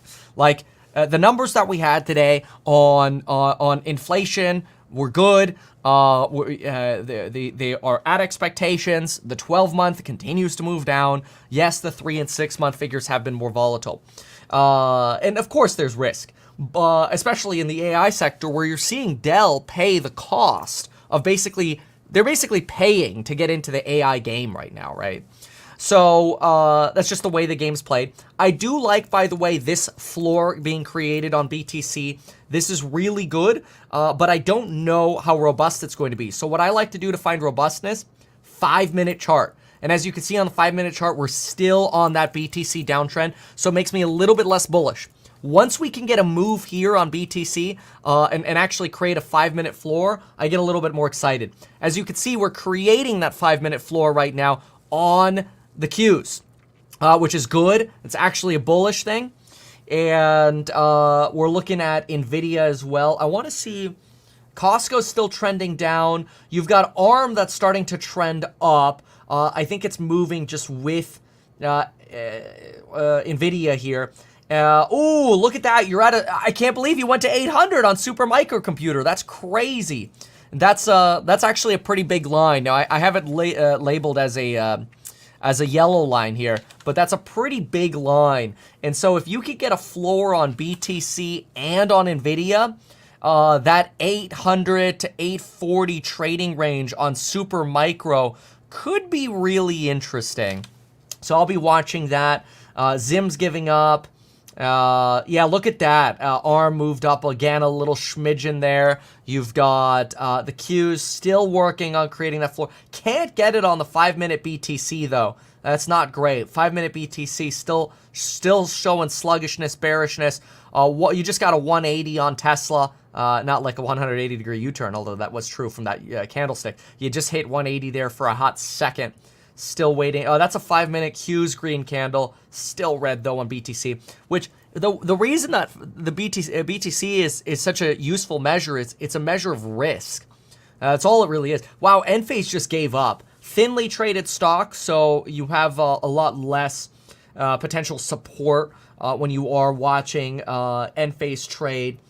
I am still, yeah, look at that, still watching this NVIDIA movement here and looking at some of its derivatives, other, related plays like ARM. This is the 5-minute on ARM. This is the 1-minute on ARM. So you can see you got a little bit of volume pump there for a moment.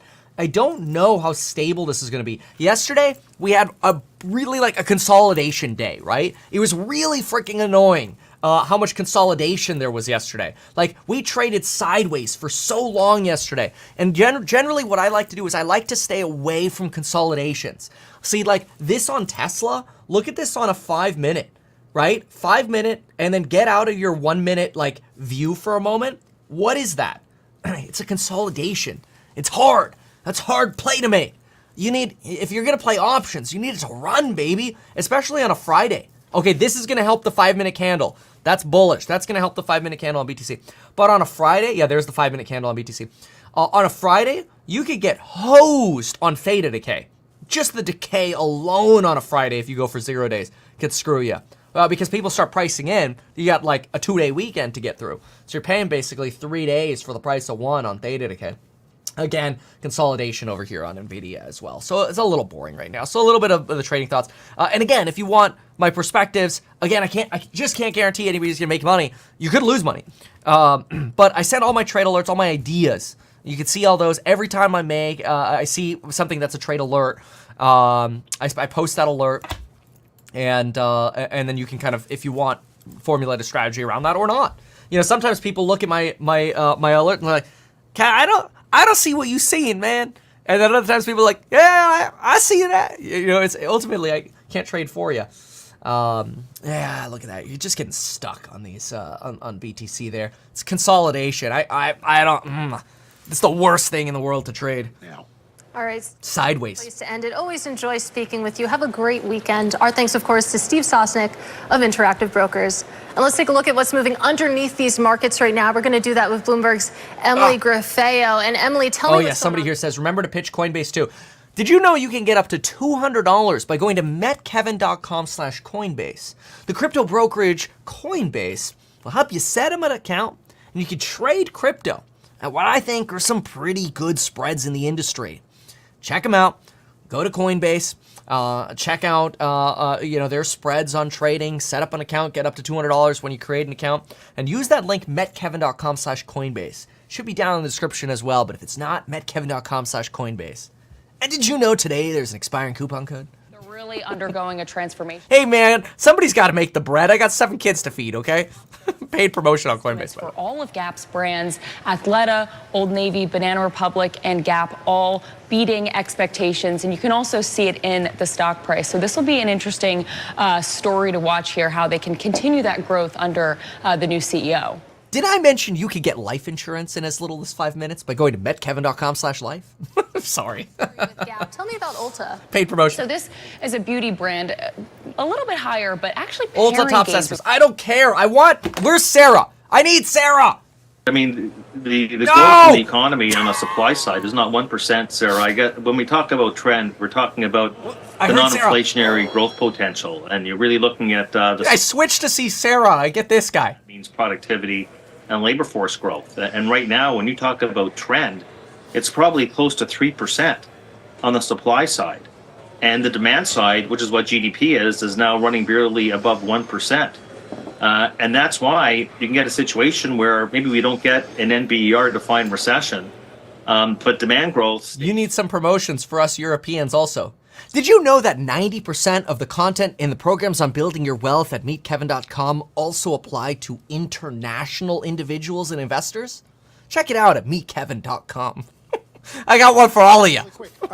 We mentioned bonds. Where is a medium-term target on the 10-year for you? Define medium term. I think that I think we will finish this cycle with the 10-year note at or below 3%. Woo! Appreciate it, David. Running short on time on a busy Friday. We'll talk soon. David Rose. NVIDIA cannot keep it up. So that just smoked ARM a little bit. Salesforce can't really go anywhere. The Qs, I mean, this is a consolidation to bleed over here. Holy crap. I'm telling you, folks, BTC on the 5-minute, it is your signal.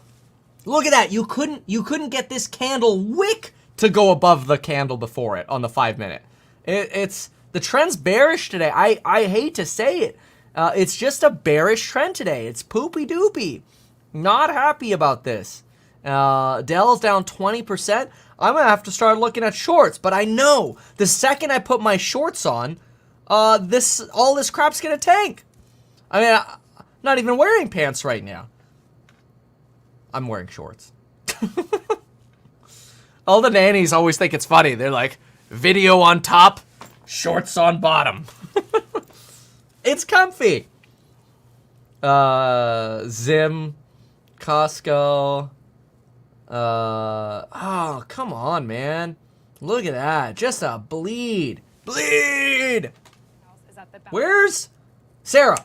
And I also want to flag just one prominent Biden critic chiming in here. Elon Musk posting on X early this morning that, quote, great damage was done to the public's faith in the legal system with this verdict. He pushed an argument that we're hearing from many on the right today, saying that if a former president can be convicted over such a trivial matter, then anyone is at risk of a similar fate. And guys, when Donald Trump starts speaking around 11 a.m., we do plan to take that live. We'll bring it to you then. Okay, 11 a.m. Thank you. It's at 8. A lot of people agree with him this morning. Appreciate it. As we had to break, our roadmap for the rest of the hour starts with Jeep. Big on an EV future and unveiling its first all-electric vehicle. We're going to talk to Jeep CEO about the move and what comes next. Plus, the Fed's preferred inflation measure, PCE, coming in as expected this month. So what is next for the Fed? Former Kansas City. Oh, it's all selling off. This isn't good. This is an important. Okay, I'm just watching this right now. I'm just gonna say it here. You see where my mouse is right here? So people think I'm crazy, but I use my mouse a lot when I'm trading. Ew, that's not what I wanted to see. I was at the bottom of this candlestick, and I was basically trying to get to the wicks on the left over there, and I'm like, don't break that, please. Oops, it broke. Oh, that's not good. A little bit of a downtrend there. Yeah, you're breaking support on Supermicro's losing support. ARM is giving up. Tesla is really trying to stick around that 178. But remember, folks, if you're in options on a Friday, Theta is gonna wreck you. Oh boy, Dell, Coin, Palantir. Palantir right back in that trading range, man. That's crazy. It's continuing. Man, is really that Chicago data that bad? My God, 60 bips on the Qs. We were positive on the Qs. This is crazy. Yeah, Supermicro continues to give up as Nvidia is continuing to give up. Well, yeah. I don't know how long that trend will continue, though. So Tesla is just below that line there. Yeah, BTC is trying to push up again. Like, when do you bet on the reversal? And are you going to have a chance to bet on a reversal here? I don't know. I don't know the answer to that one. Oh well. So, watching. Well, we are on the average candlesticks here. Oh, there we go. That would help. The average candlesticks are so much prettier, though. But we're not here for prettiness. Here to make money! Qs keep bleeding. Nvidia keeps bleeding. Supermicro keeps bleeding. Holy crap. Zim gave up another 3%. I mean, it was doing well, but, you know, it's still up, obviously, but from its high. There goes ARM. ARM's about to turn negative. Tesla keeps bleeding. What a crap show that Chicago data was. 70 bips on the Qs? There's no way it's got to hold. It's got to reverse. Let me see here. Let's go in over here. Somewhere other than NVIDIA, but certainly right now that is definitely the setup. So I want to talk a little bit more about your business. You're an AI marketing firm. Maybe you can just tell our audience what that means. Are you using AI to make the ads, or are you using AI to really identify where the opportunity is? No, we're using, literally, we have a platform called Pencil. It's been in market since 2018. It aggregates all of the best large language models, and it uses them to create finished ads. It's quite unique, as it doesn't just do an image or a video or text. It actually creates finished ads. It plugs directly into the advertising accounts, TikTok, Instagram, Facebook, YouTube. And we've made now over 1 million ads using generative AI across 5,000 brands. We've spent $1 billion of media through the platform, which allows us also to deliver predictions on what's going to work better. 1 million ads? Do you just tell Midjourney, make me 1 million ads? Double the performance in terms of return on ad spend. We can create the content 10 times faster. And at least 50% cheaper. And a great example of that is this week there's a campaign for Lancel, the Parisian luggage company that broke, and obviously quite a lot of work went into it, but we were able to create over 1,200 images. We refined that down to 8 final images of 8 final cities, which we were able to do in 6 hours. And if you compare that to the old way of working, and in the old way, people would have 20 people would have got on planes.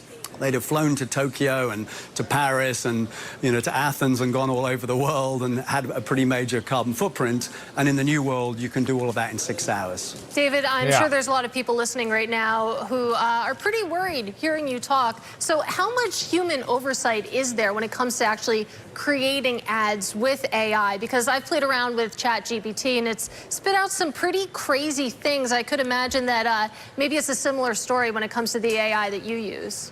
The AI. So look, I personally think we're going to see the greatest creative revolution in history, and I personally think this is going to be a fantastic thing for humans. If you look at it simplistically, there's about the same number of people who work in the traditional advertising industry today as who did, 15, 20, 30 years ago. There's now 60 million people who make a living in the creator economy.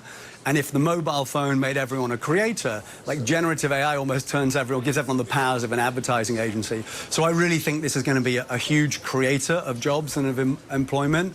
I don't know about that, man. I think it's going to be a huge fire of jobs until you have some form of new revolution.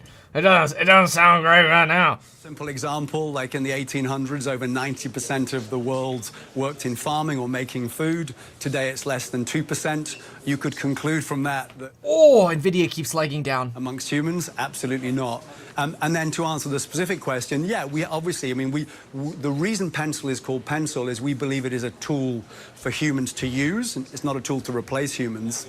And I actually think if we'd actually called artificial intelligence augmented intelligence, people would be much more relaxed about it. So I think what we see it do every single day, the human in the loop is really important.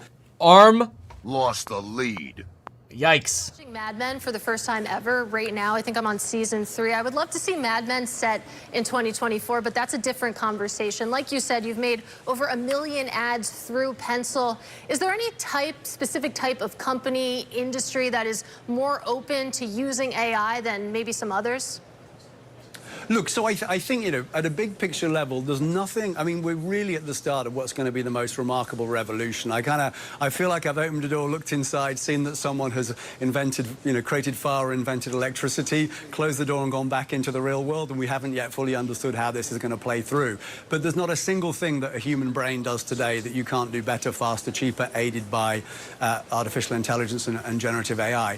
Where it works best when it comes to advertising, it's social content, it's digital content, it's TikTok videos, it's Instagram posts, but it actually does end-to-end. So you can start literally asking for insights. What would be a better way of selling ice cream in winter, for example? And you can go to creating finished ads that are scaled. Boring. See a lot of new EVs when they're shown. You have to see the people coming around here at the NYSE saying, "What is that? It's an electric Jeep." Send it back to you guys. Yeah. We got a lot of good tourists down Orders are open today, he says. Okay, thanks, Phil. And Antonio. Watching the semiconductor stocks, as ever, on pace to beat tech this month officially and reaching a new big milestone you might have missed. Well, they're all tanking right now, Sarah.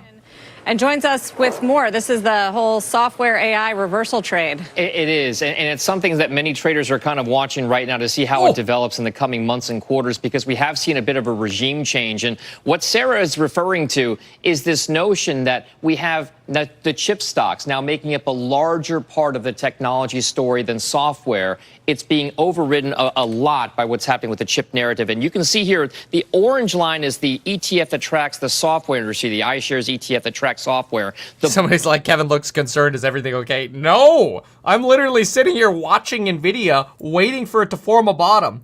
And it literally just keeps going. Look at this. Like, the trend is so bad today. It's just straight freaking down. This is crazy. Yeah. Ugh.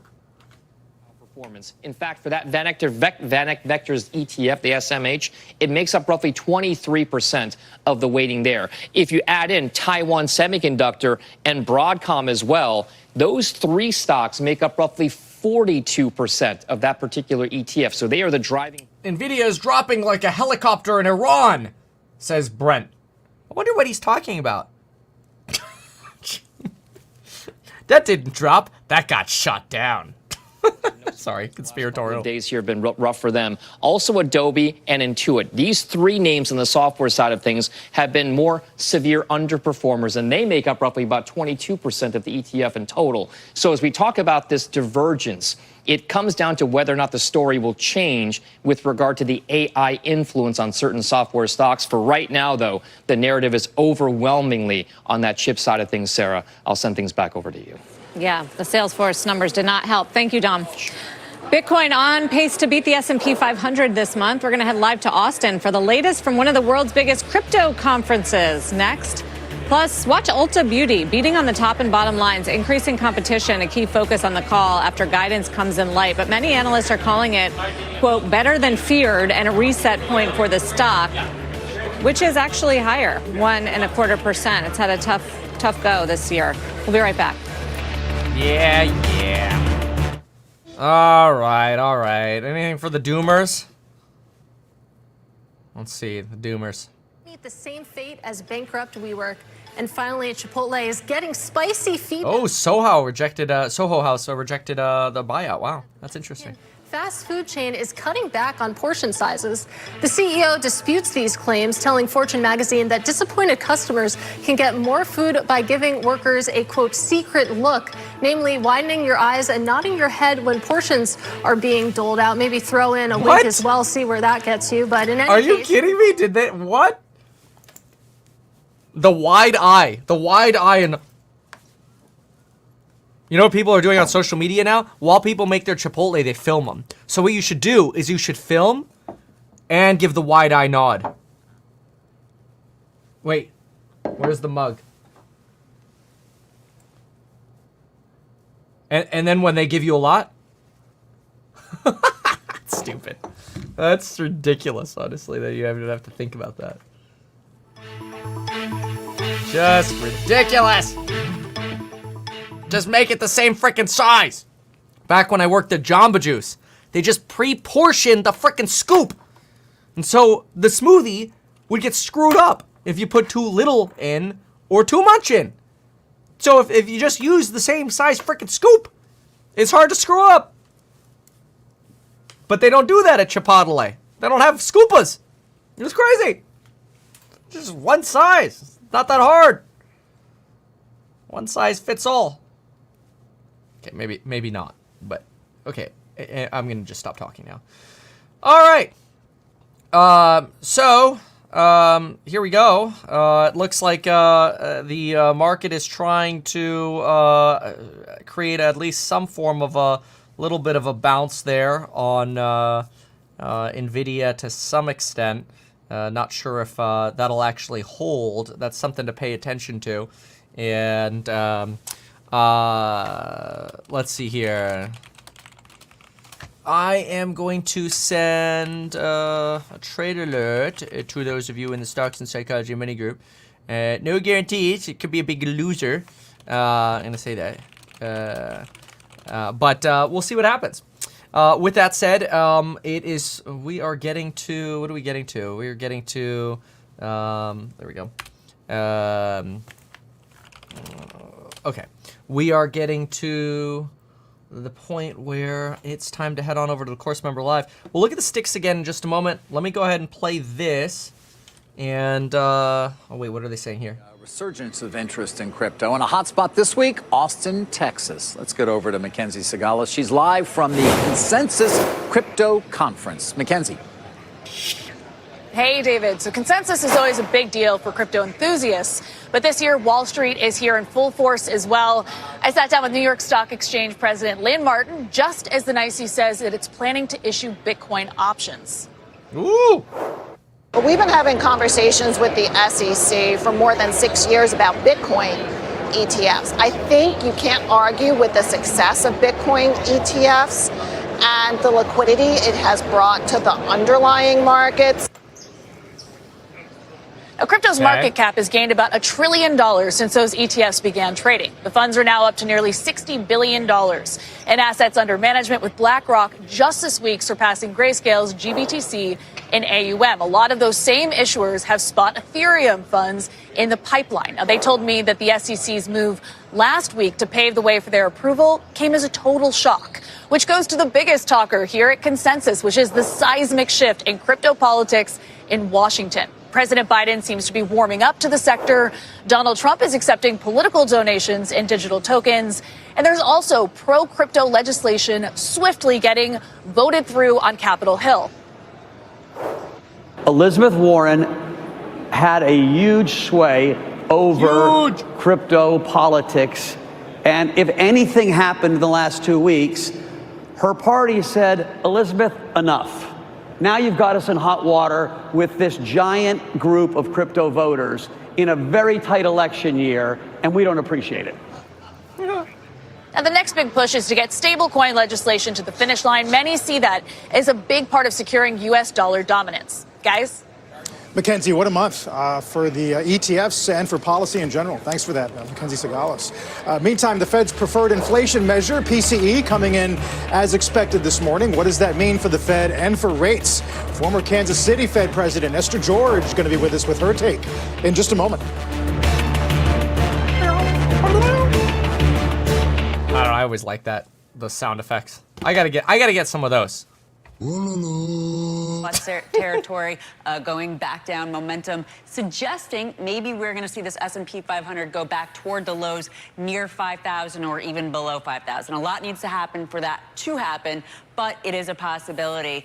As for some of the individual areas that we like to take a look at, let's put it into the world of ETFs. It is, of course, ETF Friday, and we can see that volumes, interestingly, maybe, not so surprisingly, given sell in May and go away, are mainly down for many of these ETFs. For specialty ETFs, up about 2.7% versus the 30-day average. But for all these other areas, Katie, alternative, mix, fixed income, equity, commodity, and then real estate. Real estate volumes for ETFs related to real estate down 35% versus the 30-day average. But as for those ETFs themselves, let's take a look because it's a pretty bullish picture here for the month of May, not surprisingly.